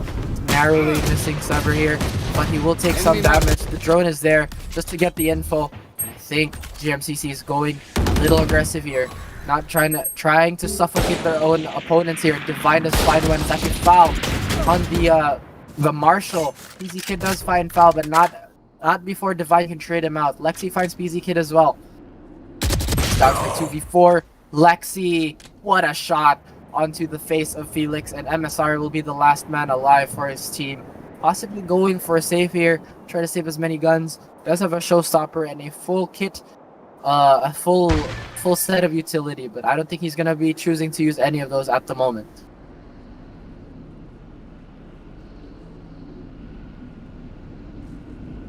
This is gonna be a game of patience for GMCC as well. They still have quite a reasonable amount of clock left and a lot of space to cover, but so far they're just being steady. They know that the spike is down, and even if MSR will pick it up, he'll have to commit to a site, which will be bad no matter what the situation. At very least, they'll be running into 2v2s no matter what side he goes to. But now the hunt is finally on. The brim is on Cat, trying to look for the straggler, but MSR is chilling in B main right now. Will this arrow spot him out? Nope, does not. Actually finds Zest there, unfortunately for Zest, but that does not stop the healthy economy, well, fairly healthy economy of GMCC.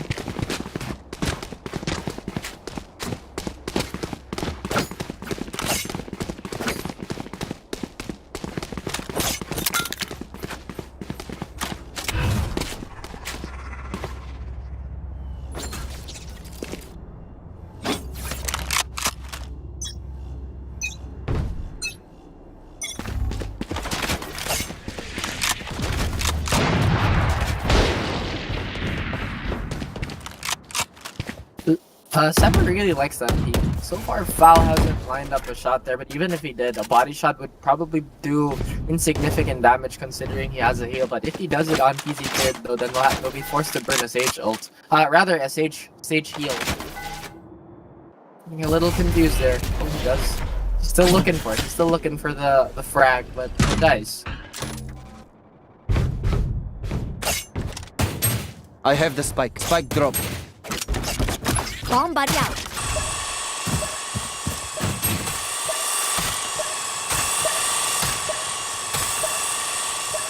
Now that Boombot won't be too much of a help there, actually giving away where the Raze's possible position is. I think they are looking to commit this Brim ult. He was thinking about it, but they're just looking for confirmation with the sound spot.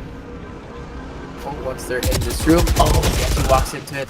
Oh, but he doesn't even get a chance to get the frag. Sever finds Lexi. Divine does find two for himself. Oh, he's completely blind, but he gets away with a Wraith form there.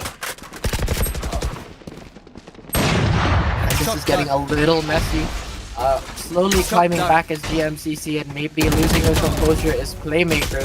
But PZ Kid finds Divine after a bit of a rampage. There's 13 seconds left on the clock. They have to go for the duel. And Your it's gonna be duty is Gas not finding over. Felix. Beautiful res there as well, just to preserve the little money they have. Try to bring as many guns to the next round. Would you look at that? Look at all those ult markers on the top of Can the someone screen. get on cue? We have a Cypher Brim, Reyna, and a Sova ult on the side of GMCC, and a Sova, Phoenix, Omen, and a Raze ult on the side of Playmakers. Playmakers definitely have an aggressive advantage over this one, but if used correctly and they would GMCC time their ults well, this could be a relatively easy round for them if they get a Cypher ult and a Brim ult to supplement it as well. Zest. Huh. Still very wary of the mythic that Sever has been doing. I mean, it's not like it's actually gaining a lot of control for Playmakers, it's just a little info, but it seems like GMCC is really investing quite a bit onto that mid peak. And the Owl Drone, who will it spot out? Will it only spotted one, I believe, so I don't think this is enough of a reason for the Sova to call for a rotate. However, the bomb still is not committed, and we do have both Cypher players on the opposite side of the map, almost mirroring each other, actually.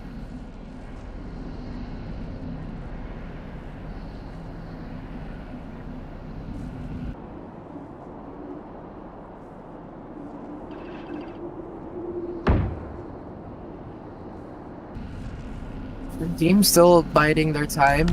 I think they're looking to run the clock down as well. Waiting for any overly zealous rotates. But the shots, the Satis are there now though. The smokes are off. The ulti is there. This is gonna prevent from the last two members pushing out, and Lexi finds and isolates MSR. Sever does find himself in a better situation. Does have the Phoenix ult.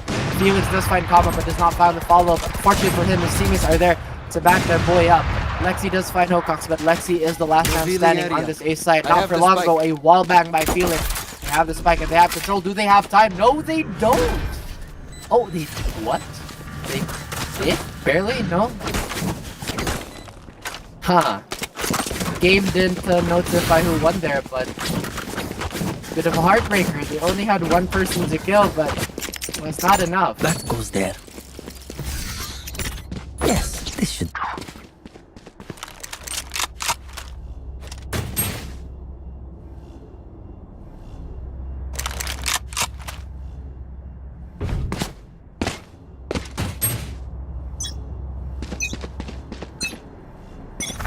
Once again, Sever will attempt this fabled jump shot, immediately denied by Zest. He's like, you know what, I am tired of that.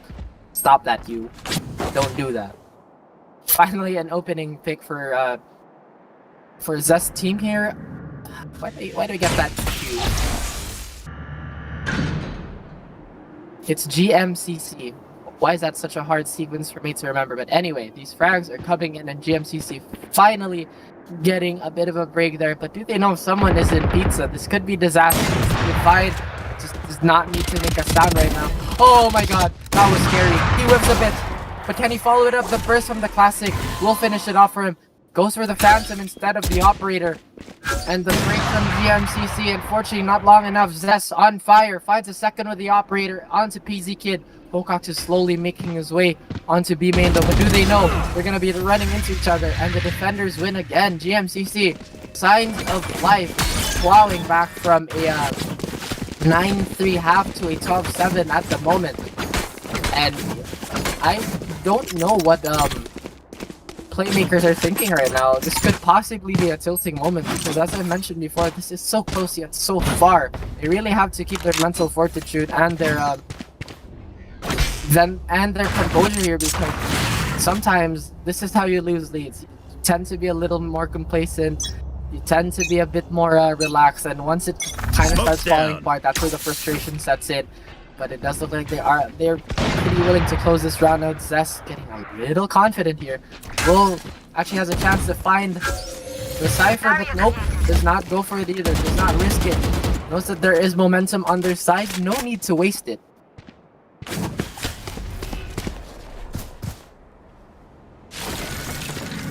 So far, we haven't seen a lot of blaze walls from the Phoenix players. Just straight up taking gunfights and fastballs, but honestly, sometimes that's all you need. You don't really need a blaze wall when you have an omen smoke and whatnot, but it definitely does help in their lineup right now. And I think that's what's hampering them a little on this offense. They can't really block off too many sightlines. Meanwhile, on the side of GMCC, they have the Brim. They have the luxury of 3 smokes that you just have to point, click, bam, and set. And even a Sage Wall that they've been using to pretty good effect here. Felix doesn't spot anyone, just goes for the fake ult, but does not find anyone. Zest still is off. Oh my goodness, foul. You're crazy. Zest actually finds a second for himself as well. And this is not looking too good for the Playmakers. That is another round on the board for GMCC. GMCC, they are looking to ride this momentum. They are looking to reverse sweep this. They're looking for that OT.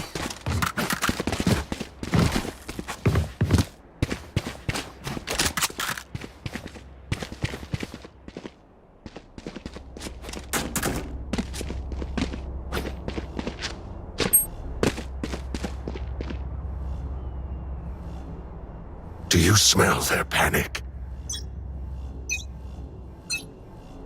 It does look like Playmakers are forced to go on a light buy here, an eco round, and I think they just want to get this round. They just want to get rid of this round. They just want to do this as fast as they can. I guess there's no point in just going for a full execute with very little weapons, but I think they're just trying to feel out what GMCC is planning to do. Maybe it's a good thing that they're being very patient with their lead, but they're running out of rounds. Why is he checking this? Barely missed his copy there. Oh, and they all explode. The pistols are coming on here. But that ulti from Brim, fortunately could not find anyone, but it's Kama, the MVP with those spray downs there. Try to go for a fast round, try to go for a quick one, but no, says GMC. Well played. We will be looking into another buy round though, and I think Playmakers are pretty happy that they forced an ulti out of the defending team despite being on an eco. I think that's a win in itself. But yeah, now it's guns out for Playmakers. They have the operator ready to go. Smoke's down. And as I mentioned, those brim smokes really paying dividends. Already blocked off the sidelines to lobby and towards mid as well. And look how deep Divine is right now. Just looking to go for some aggressive. But is MSR aware of this? The counter smokes are there. And the owl drone is there as well. Oh, Divine does find one, but PZ Kid is on the trade. Lexi as well. Everybody's fragging out. The Cypher ulti is finally coming out to play. Oh my god, I can catch my breath. Everything is just happening right now. It is the last player on GMCC. And this could possibly be the game. But Zess, we've seen a lot of crazy shots from this operator. Can he do it again? Can he be the saving grace of the team? Very patient here. Because it looks like Playmakers will be making the last play of the game if this is to happen and they have the info on her. This is very difficult now. Oh, and she's even chipped down to 0 armor. It is back to full health, fortunately for Zess. But yeah, now they know where she's gonna come from, and all guns are gonna be pointing in that direction. Unless Zess can do an insane isolation, which is not to happen. That is Playmakers taking the semis. Bit of a grind out game there. A lot slower paced, we could say. But there were a lot of messy and explosive moments from both teams. Both teams really showed up. It was Sever landing some impressive shots as well. Frag distribution pretty equal on both sides. But again, before we can continue, I believe it's the grand finals up next. So stay tuned. This has been the semifinals for GamelinG's Bad Blood. My name is Raf. Stick to your seats. We'll be right back. We're going to go on a short break.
Welcome back, ladies and gentlemen, to GamelinG's Bad Blood. And of course, we're going to be on Ascent once more. My name is Raph, and this is going to be the grand finals between Playmakers and Vindicta. Now, both teams have actually been very impressive on their showing. Now, it's finally time for them to meet onto the grandest stage of this tournament.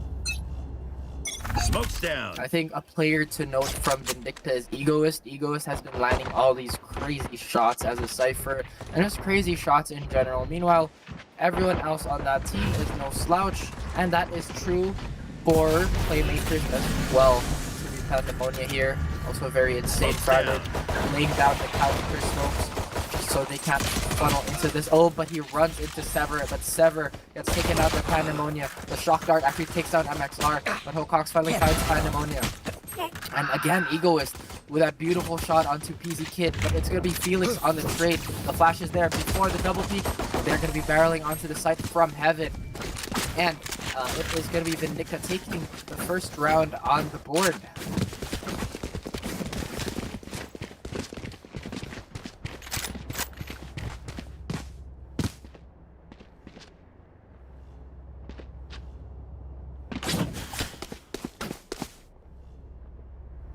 Interestingly enough, Playmakers are gonna go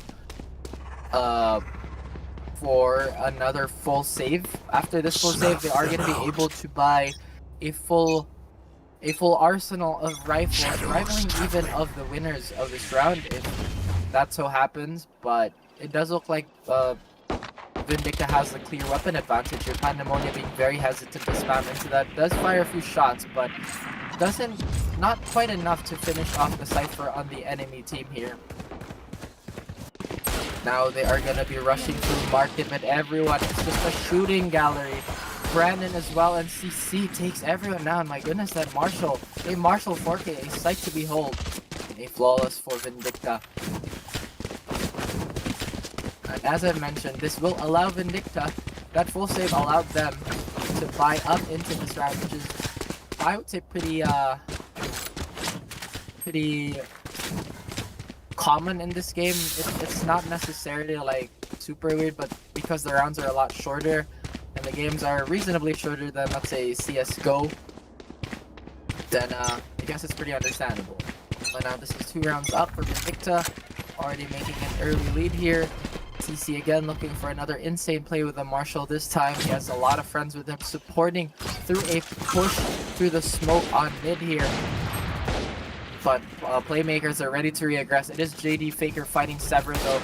JD Faker trying to look for more, but Felix already with a very early operator pickup takes down JD. Now that is gonna tell Vindicta that they should be a little more cautious, because that is a very, very dangerous weapon to have in the hands of a player like Felix. We've seen his flashes of brilliance before. Will we see it again this game?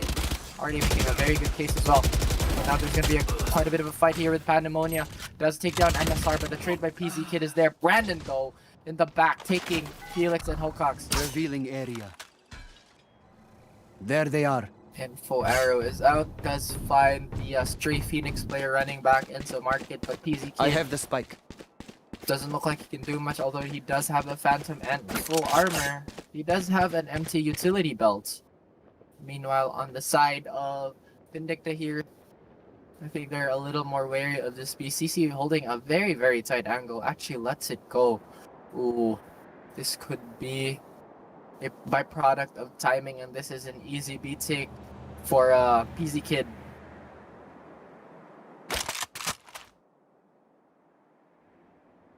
Is he gonna go for the fast plan? They only have 7 seconds left. He has to commit to this one. And now the call is there that, oh hey, the plan is going down. Let's all go rotate.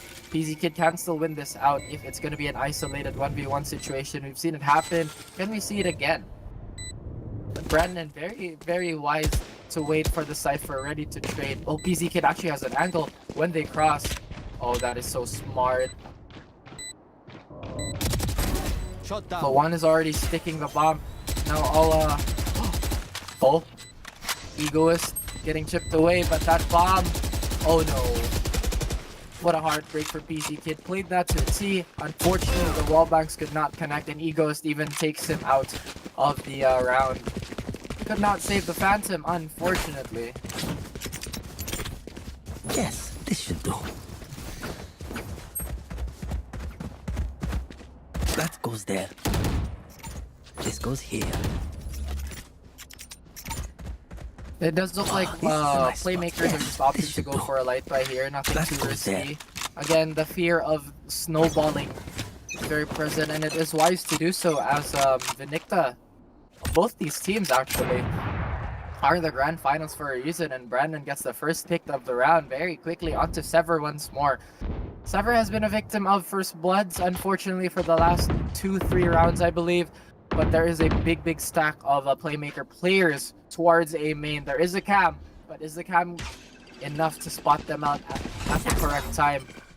Oh, he actually pushes himself back. That was that delayed his push a little bit. Doesn't really matter. Egoist just finds one, but they're actually committing the Sova ult here. He does find Egoist, but at the cost of 4 of his other teammates. It's a 1v4 situation here, and PZ Kid, what can he do with the Sheriff against 4 rifles here? A very angry Pandemonia to finish that as well.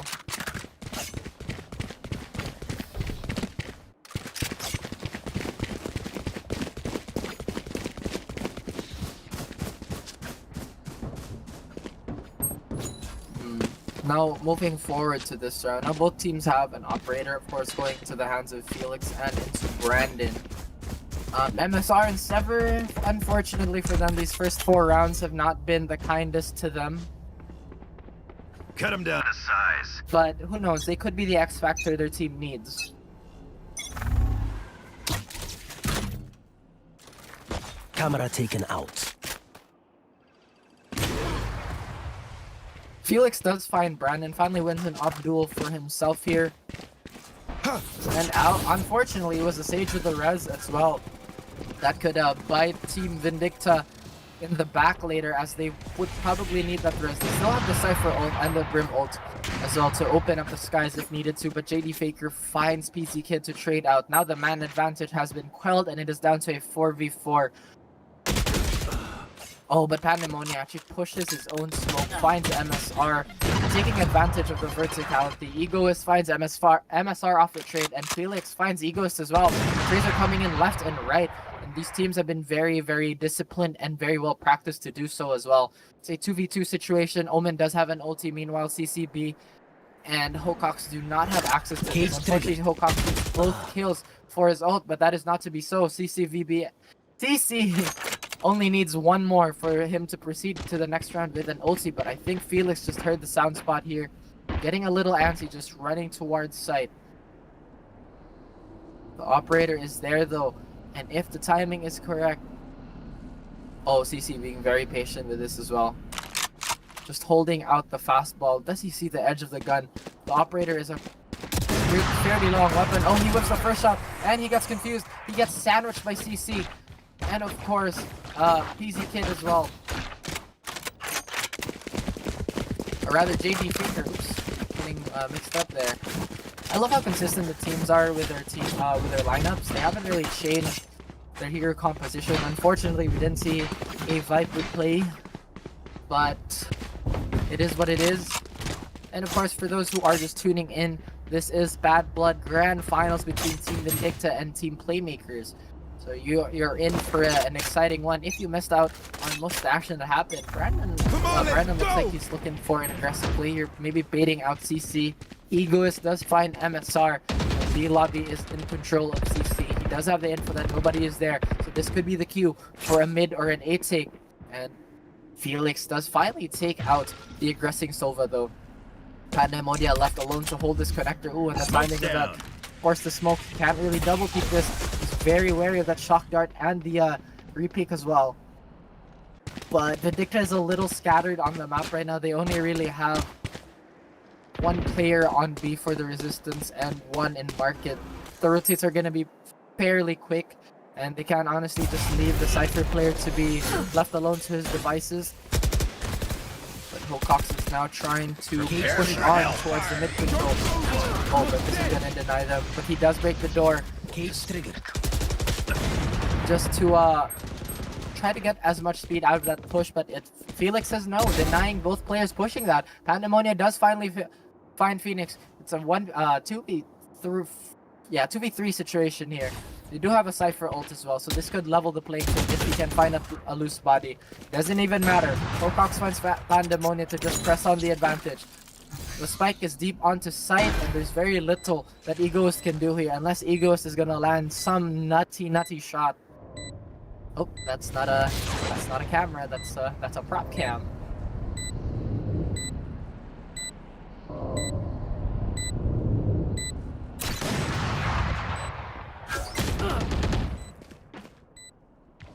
Darts know where he is. Ooh, barely misses the shot onto Sever, and Sever getting the frag for himself onto Egoist, and Egoist letting go of that operator there. But I don't think it matters too much. They have a very, very healthy economy. As you can see, they have more than enough to pick up another operator and have extra for another gun round as well.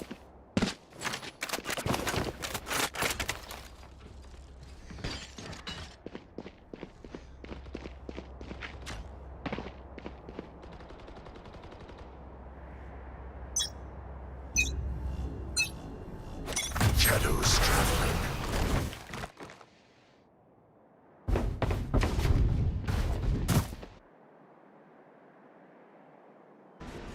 By the way, ladies and gents, this is a best of 3, so stick around after this this first map if that is the case. If you guys are still hungry for some Valorant action here. Sever will be looking to take control of Cat, and so will be the rest of his team. There's going to be very little resistance here. It's only going to be Pandemonia, but Pandemonia, we know what his aim is like. He does take a little damage there, but he does throw down the smoke. The Molly's going to be there to prevent him from pushing it, as we've seen so far. Sever just making sure he's not going to repeat that. And the Sova ult is coming out now. The hunter is hungry, but he does not find anything, unfortunately. In fact, he is the hunted. Brandon does find the opposite Sova. Pandemonia finds Hocox. Pandemonia finds more. And he is finding everybody.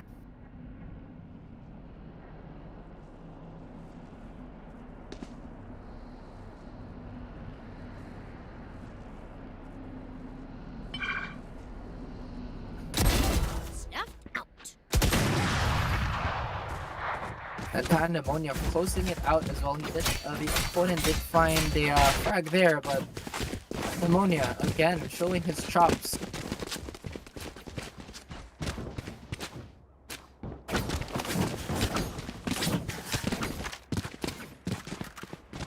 I need this.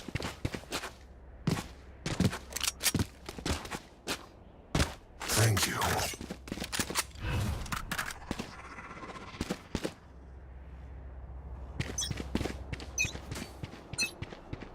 Cover going out.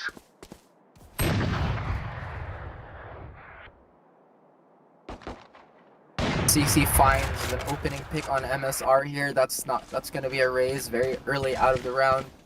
And still he's falling back here. I think he knows that there's gonna be more than one person there, especially when that info dart is gonna be finding him. Pandemonia again on the aggression, finding PC Kid, just trying to walk up to Cat here. Can he find more for himself? If he does find the Omen and the spike is down, that could be disastrous for the team Playmakers here. But they are on an eco, so we can't really put too much weight onto this round.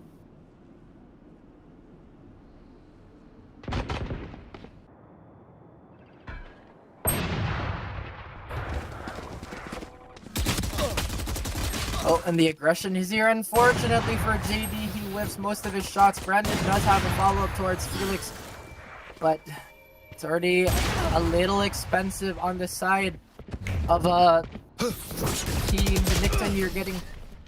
Well, it doesn't really matter. Pandemonia finds Sever in the end, and they do retrieve both ops. So, all the damage could be just a very small dent to the economy of Vindicta. As you can see, they do have still a very, very healthy back going onto this one.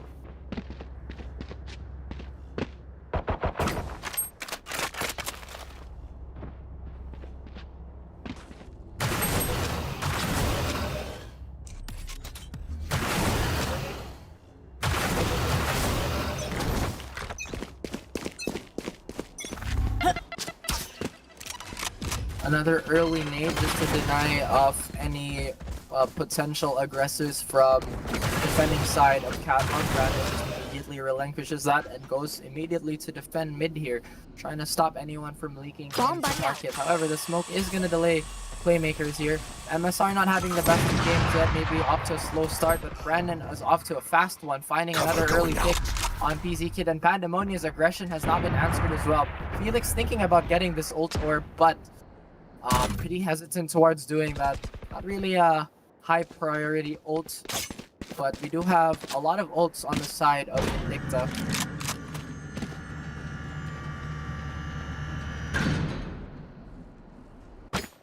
Not quite sure what Playmakers can do at this point. They are at a disadvantage, so it wouldn't be too much of a gamble to go for something super risky. Alone though, and the Phoenix with a knife out has been executed by MSR. Maybe a little bit of a misplay there on CC, but it doesn't matter. JD is with a trade save. Well, it's Hocox, both are present. Hocox I know exactly where Ego you are. trying to rotate with the rest of his team towards You B. will not It looks kill like my the winning ally. formula for Playmakers is to go B. The last round they won was actually a retake as well. But Felix, I think he's gonna go for a cheeky push on the smoke, but he might find a lot of resistance. Pandemonia actually lands that shot. Wow. What an adjustment. What a flick.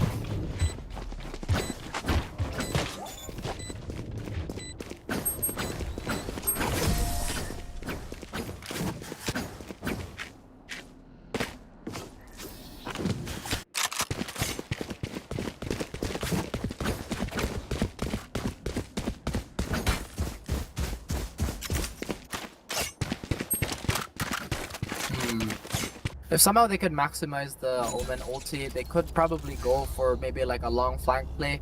At this point, it's not super risky to do so. They're already down 7 rounds. So I think going for a bit of an experimental play is not the worst idea, especially when they also have a Phoenix ult in reserve. Sever chooses to slow walk here. I think he's aware of the aggression by Pandemonia, but this time Pandemonia's like, hey, you know what, let's get Brandon do it, give him the op.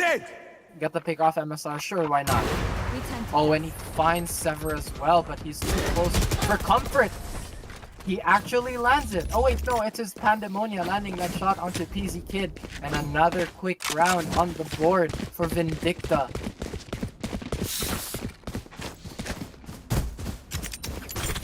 This goes here. Oh, this is a nice spot. Yes, this should do.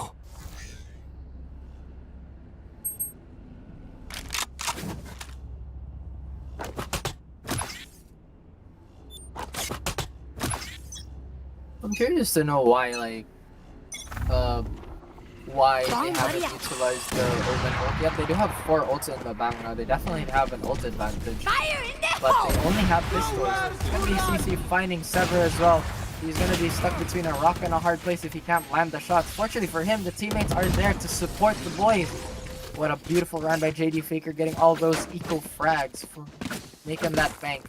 And now it is a 10-1. I believe this is the last round of the first half, and it is an absolute slaughter, unfortunately, for Playmakers. We haven't even seen Egoist go ballistic yet. It's been Pandemonia and Brandon who has been the heroes for their team. CC is no slouch as well. JD Faker getting crazy on those flanks, of course. Meanwhile, on the side of Playmakers, their distribution isn't that great. It's only Felix who's nearing double digits. Hocox and the gang struggling a little to find their tempo in this game, unfortunately.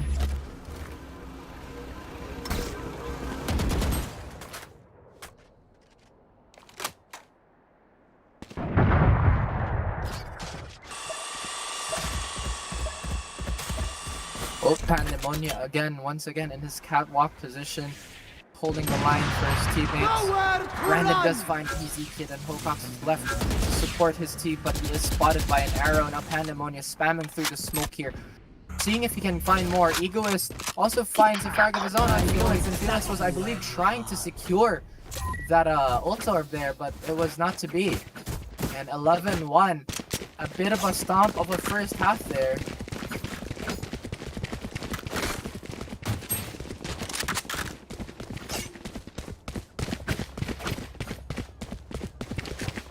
Will we see another second win for Playmakers, or will we see a stomp courtesy of Vindicta?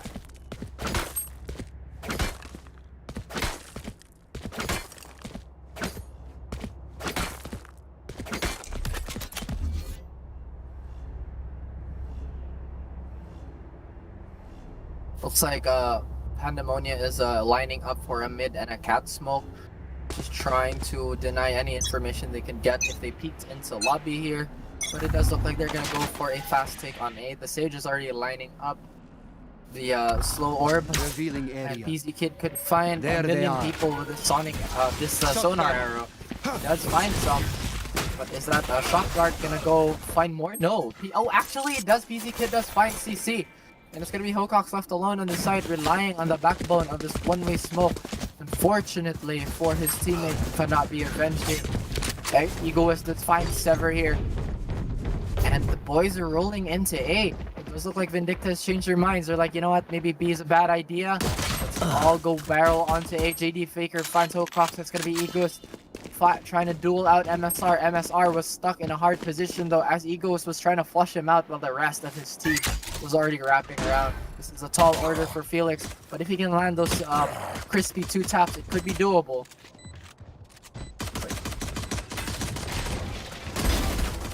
And the entirety of Vindicta is collapsing onto Felix here. Felix, oh no! I was gonna say he did a good job of isolating one of those frags and just not taking the fight afterwards, but yeah, Shock Dart. The popular meme recently, but it's already getting very tiring. Yes.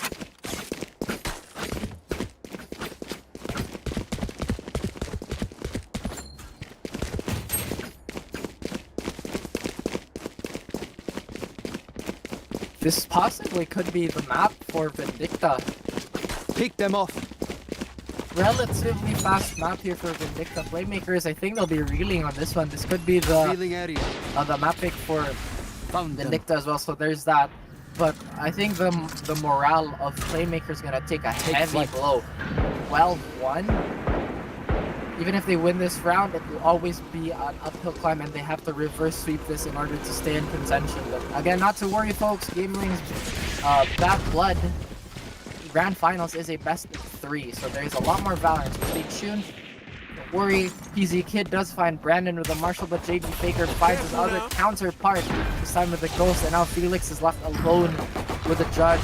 Oh, he does go for a teleport. I don't know if they're expecting the teleport over the Molly, though. Can he do a little bit of damage to save his teammates? Unfortunately for him, the answer is no. Vindicta doing a great job of forcing the enemies to just run into their retake here. And this is looking like a map 1 for Vindicta. Sever misses a very crucial shot to keep his team alive for this map. And that will be the first map towards Vindicta. There's not a lot to analyze, really. Vindicta was just, I would say, overwhelming towards Playmakers. Although Playmakers didn't play bad, it was just the Vindicta show for Ascent. Look at Pandemonia, 21-3. Absolutely nobody could stop this man's aggression and is the MVP for this map. But before we continue to, I believe the next map is Bind. If I am not mistaken, it is Bind. Let me go check that real quick. It is Bind, but before we can continue for some more Valorant action, we will be going on a short break. Stay tuned. My name is Raf. This has been GamelinG badblood.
Welcome back, ladies and gentlemen, to GamelinG's Bad Blood, and we are in the grand finals. It is map 2 of the series between Playmakers and Vindicta. Now, Vindicta did take map 1 very convincingly. It did seem like they were just out-dueling Playmakers, but hopefully Playmakers has something up their sleeves for map 2. I believe this is their pick. I could be mistaken, though. But finally buying a breath of fresh air after, I don't know, like 1 million games of Ascent. It's definitely a breath of fresh air. But yes, looking at the buys right now, it does look like CC and the boys are going to be very aggressive, just going for ghosts all around. No armor, and it just looks like they're going to go for the taps. Hawks, though, with this still unpatched camera up there, that's pretty hard to see. And it does look like early hookah control will belong to Vindicta here. Long control, though, there are 2 players in the garden, but I think it could be quite a bit of a danger from the players in garden here. JD Faker is still looking to find picks on towards hookah here, but no dice. Sever and the boys are trying to barrel in, trying to support their teammates. The Lear is up, but Sever doesn't check the corner. He gets executed from behind. JD Faker finds another as well. CC does find PZ Kid. That was a very, very quick take by Vindicta. Felix is the last man alive. The Omen, he does find a dig. Can he find one? This is a very powerful position, especially with pistols. But Vindicta understands that they don't have to peek this at all. And Felix was forced to do that. A third frag for CCV. B&M. If anyone in the chat can actually tell me how to pronounce that, I would be grateful.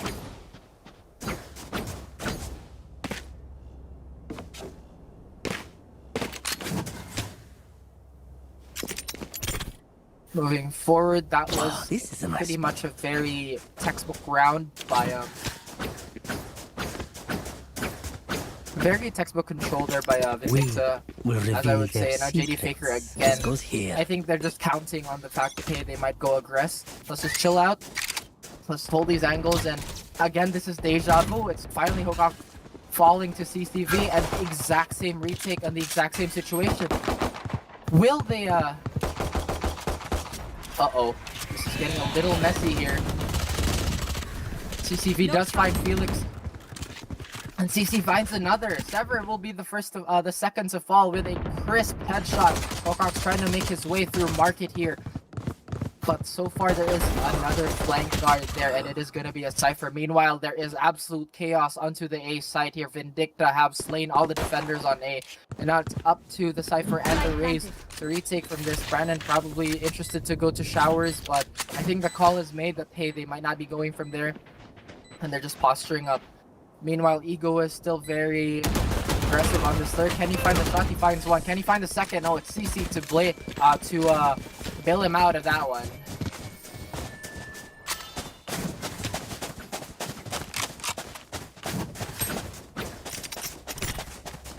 Yes, this should do.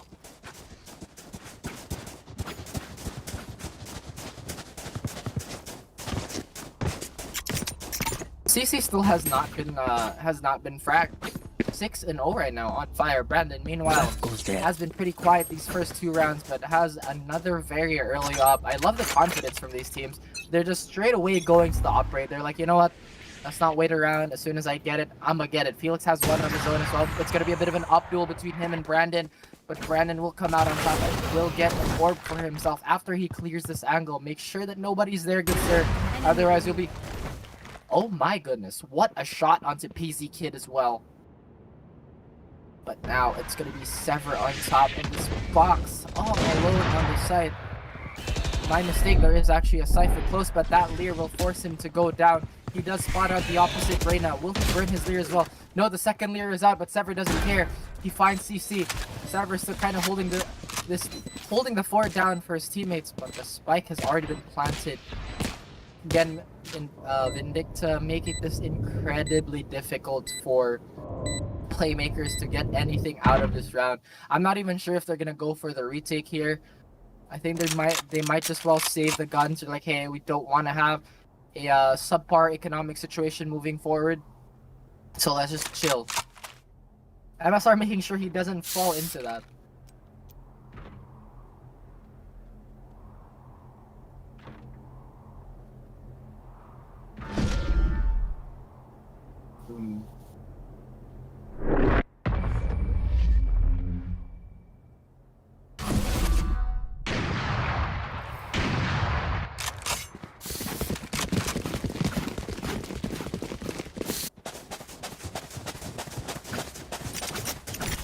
This goes And a here. quick start for Vindicta again over Playmakers. Your Playmakers really have to really roll up the sleeves now. They don't want another Yes, snowball this should victory do. just like the last one. And they really have to adjust their defense according to how excuse me, how Vindicta has been playing. It's been a lot of aggression. But that being said, it's been a lot of discipline as well. Felix is checking this corner. He will find Pandemonia, but my goodness, Pandemonia is so fast on the draw. Sever is there for the trade though. The damage has already been done. That is the omen out of the round. Same with the Brim. There will be no more offensive smokes on the side of Vindicta now. They still do have the Sage Wall if it hasn't been invested yet, but Ego is not too healthy in economy here. CC finally found some hookah control. Still very wary of that peek from backside. Oh, but he just jumps at the wrong time. Could be a crossfire possibly from MSR. Doesn't even matter. Pocox finds Ego is trying to crawl out of gardens. Check out. Oh, she does miss the grenade. Just by a little. And PZ Kid going to re-smoke that. Making sure that nobody can re-aggress from here. But still, the Vindicta still pushing the issue here. They're still forcing the issue. The bomb is still, rather the spike is still leaning towards be here. Brandon with utmost confidence with his operator, waiting for someone to overextend whatsoever. But will he check this very narrow corner? Even if he does, they do have two off retaking the site. He does find Hocox. MSR could do a wide swing here, trying to catch off guard. Oh, but it doesn't matter. Brandon just runs in. Big misplay there. JD Faker does find PZ Kid, and it's going to be a 1v2 situation here. If JD Faker does have an operator, one shot could change the course of the round, but MSR wins them the first round for Bind.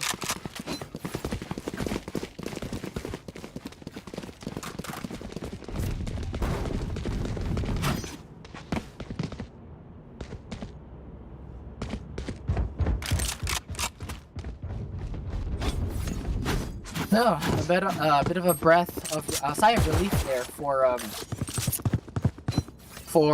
Playmakers. My goodness, the names are slipping my mind. I am getting old, my friends. I'm kidding. Anyway, but yeah, now it does look like Vindicta is going for another B-long sake. They really wanna focus on Brandon's firepower, the operator, and as I mentioned that he does get a frag off screen. Meanwhile, Sever here is very, very cautious that mid push. Pocox does find one spray control. No, he doesn't find the second. He does escape with a heal, but the Leer is there. He does focus on it, but CCV taking full advantage of that. Brandon does have to burn the res onto Egoist, and this is gonna be another side take, a very impressive side take by Vindicta. Playmakers reeling back. They might just have to save on this one again. Their economy, mentioned it many times before, say it again, not the greatest right now. Looks like they're just holding for exit frags at the moment, but Vindicta again, don't have to do much right now. Just wait it out, wait for them to peek. And again, another impressive run. Shadows traveling.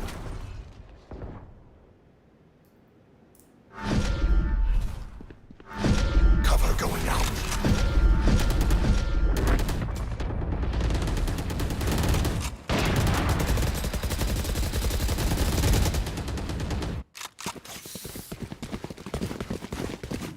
They do find a bunch of exits there, which is a bit of a consolation prize. However, Pandemonia does have more than enough, and his teammates can cover if needed so, but at the moment, it does not look like that. PZ Kid does have an operator for himself, so this is going to be another full gun round. Wise of them to go for the save instead of forcing the issue. They know how Vindicta plays their sites. They're very disciplined. They do not overextend, and their aggression is very calculated, but it does look like PZ Kid is trying to deny early hookah control here. But unfortunately for him, there is nobody there. But it's Brandon again to find another opening pick, this time towards the side of Showers. Orb is going to be picked up by CC here. But they still do not have the ult. Oops, Sever does find JD Faker and will have the Empress up for herself. The spike is down. Is the call going to be made? Yes, the rotations are finally coming in. The Leer is out. And The Leer is still online. It has been finally taken down. Sever falling back into back halls here. The walls are coming out, and I think this is still a relatively safe plant for Vindicta if they choose to do so. PZ Kid Stim beacon here. with a stim out, Satchel out. trying to get that bonus ADS. MSR with a pretty risky pick there. Luckily enough for him, nobody is holding that at that moment. The boombot is going to be coming out. Hopefully he doesn't spot anyone, and MSR impressive peeks onto Brandon and Pandemonium. Egoist does find PZ Kid. It's down to a 1v2. Finds himself in the sky. The showstopper does stop CCV, but the show must go on, says Egoist. And another round on the board for Vindicta.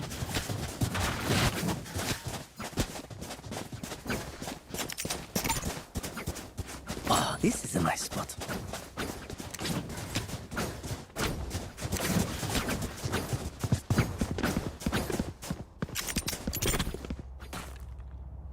That goes there.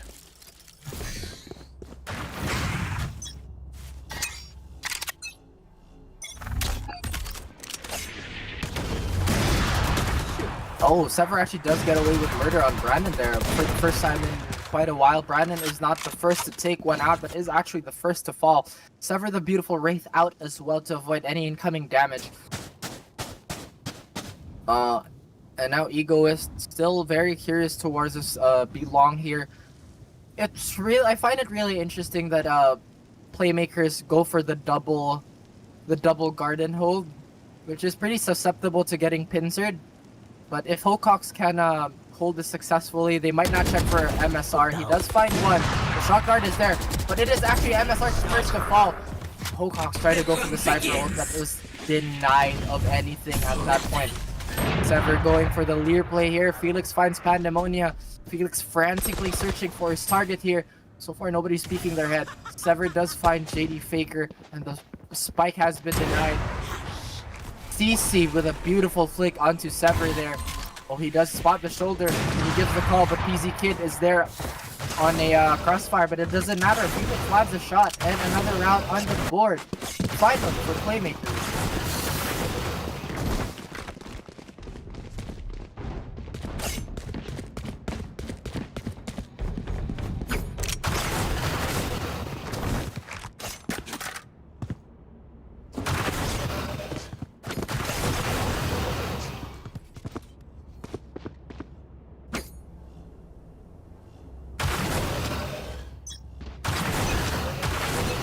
Vindicta has honestly been doing such a great job of giving the, or rather getting the operator online for as long as they have.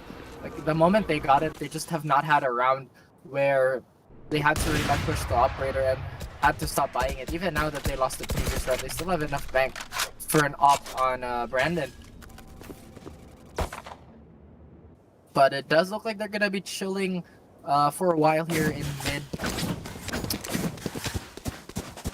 Honestly, I think Playmakers should be slightly a bit more aggressive towards the info. Maybe they can catch out the players of Vindicta a bit earlier. Just mess with their timings a bit, not to be too predictable. But now I think it's going to be Egoist walking into a crossfire here. I think he's lining up something. Yeah, he's trying to line something up. Oop. Oh, and this is so dangerous. MSR is ready. Does with the first shot, it doesn't matter. Egoist falls anyway. No need to expose themselves there, but they will be stuck there for a good amount of time. The plant is actually going. It was all the way from Gardens from Long. And now Vindicta reclaimed Buka. CCV finds Sever. It's going to be Felix again alone with the operator. Maybe trying to look for exits here. But I think it'd be wise if he just stayed back. It is a 1v3 situation. Although getting a pick would make this very possible for him. Brandon does have an up as well, and Brandon has been finding so much success. I don't know if they called the teleport, but it doesn't matter. CC was already far deep into elbow to find Felix on the prowl.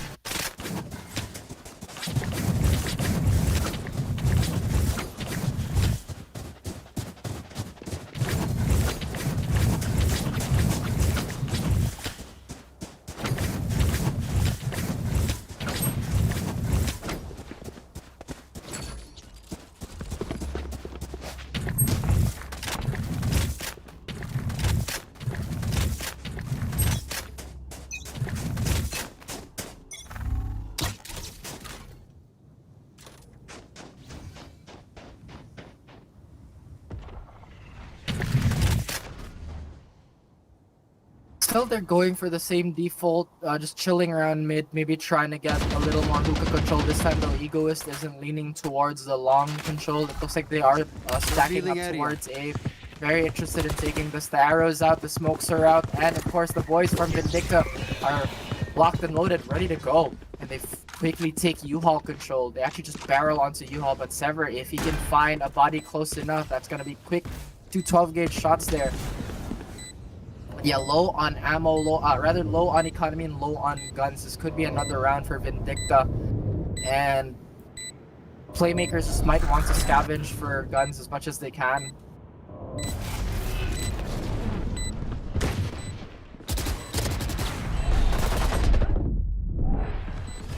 Cover going JD out. Faker does find Hawks here, but Felix is still in the smoke. Oh, is he sticking it? Oh my goodness. Do they get it? Oh, he was denied at the very last second. That would have been crazy if he pulled that off. That was a Hail Mary play if I've ever seen one.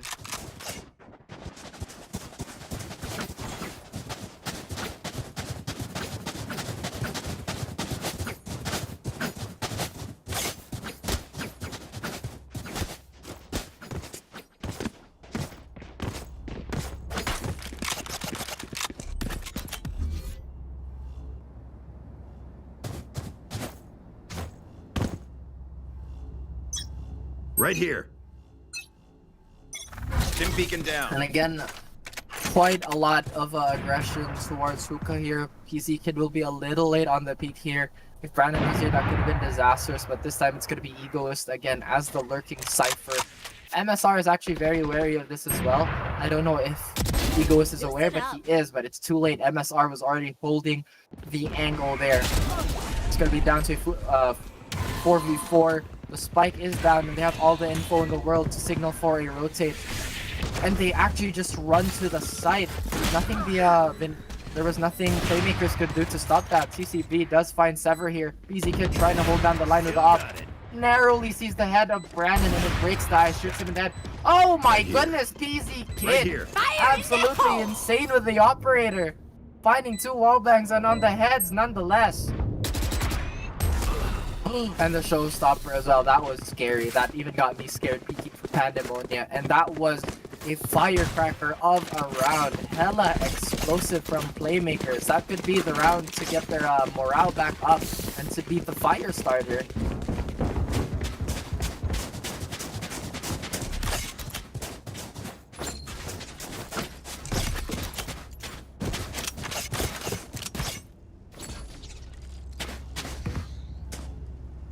Right here.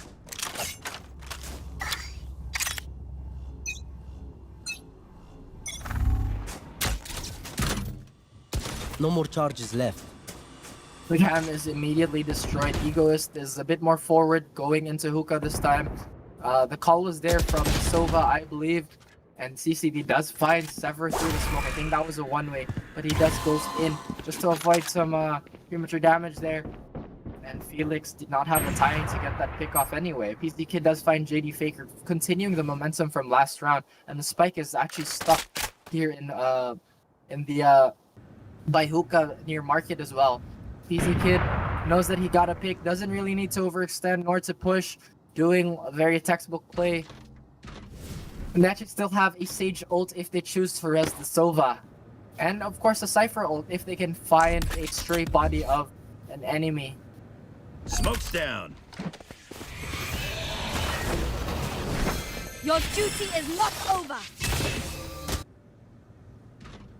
Right here. Right here. Molly. Easy Kid was trying to deny all that ground being covered onto Hookah here. But it does look like Vindicta is very interested in exploding onto A. But it has been quickly denied. 2 quick frags on the side of Playmakers, but another 2 quick frags on the side of Vindicta. This is gonna fall. He's gonna plant, but he's gonna die with it. Very Stim beacon here. very valiant play there. Just trying to make sure the plant is down. It is a 2v2 Smoke's situation. It has been equalized. But the Cypher ult is available and could be an X factor into this round. But the sound cues are there. Pandemonia pushing up, knowing where these enemies Stim beacon possibly down. could be. He does pull down the stim, but it's too late. Pandemonium finds PZ Kid. Egos finds MSR, and a very well-timed double peek there. 3-8, and this is gonna be the last round of the half. Regardless of the money situation, they will have to be forced to buy into this round. Fumbling my words a little there.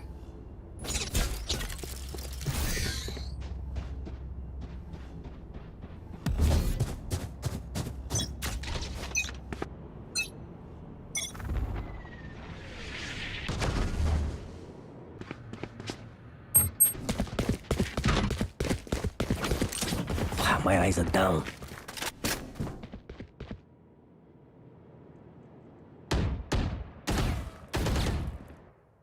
Bit of a contact going down mid here. Oh, but it is gonna be MSR. I with know the, exactly shorty, I where believe. you are. Could not find the right range for that. The Sonic Dart will land between actually very close to Hokops, but he is beautifully evading the Soval. Unfortunately for him, it is the bullets of CC that find him in the end. And Sever narrowly escapes that op shot. Of course, the fallback is there. But very well done by Vindicta. Really not giving anything to Playmakers, and it is Egoist with a sick 3k to close the round, to close the half as well.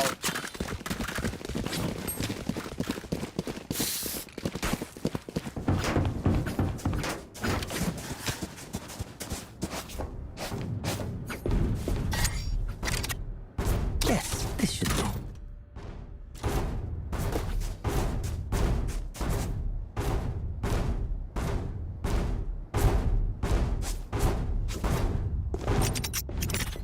This goes here, that goes there.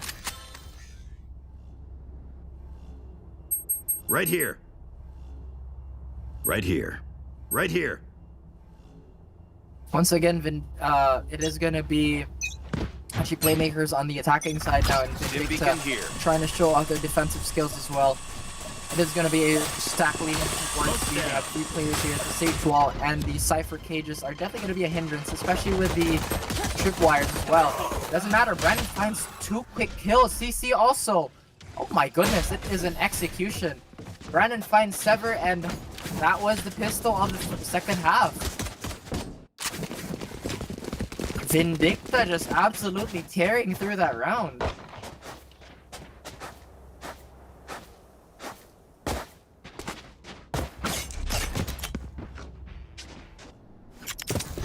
Oh, this goes here.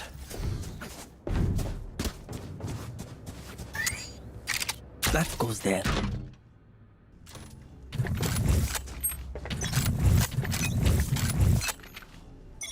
And CC looking to get a little aggressive towards long here. It is going to be Arena v Arena on the long matchup. Doesn't even matter. Finds Sever. Sever on armor, and that's why he took that quick shot to the chest and died. Egoist didn't even upgrade to the weapon. The Ghost is serving him well still. CC finds a second one into the round. PZ Kid trying to desperately plan onto this. Meanwhile, Felix finds Egoist. Brandon trying to help his team here. It's going to be CC on top of the boxes, assisting his teammates. But oh my goodness, that is round number 11 for Vindicta. Another surgical round, very clinical as well. Man, Vindicta is nuts. Like they've been showing such clean and coordinated plays. Honestly, it's just overwhelming Playmakers at the moment.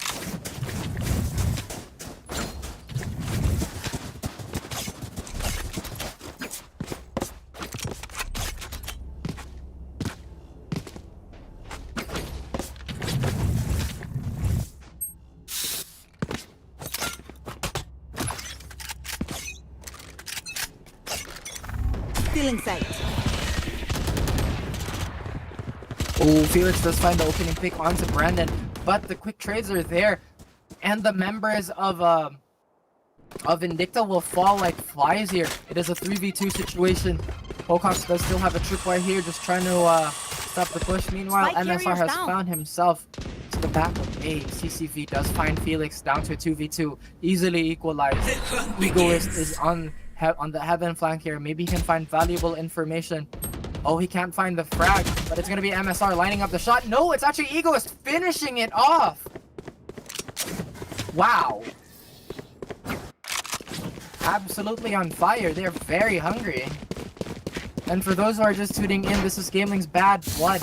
My name is Raph, hosting this, casting this very, very beautiful grand finals, and Vindicta has been on an absolute tear. They have been tyrannical with this round 8, and they haven't given it up the moment they got it. Oh, this is my spot.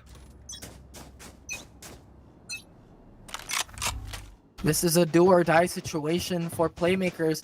This is for tournament life, and it does look like they're just gonna run into a stack of very, very hungry and very accurate Vindicta players here. PZ Kid with nothing, but actually he does have a Vandal here. He picked one up. But it is a 3v5, and Vindicta, all they have to do is to hold the fort.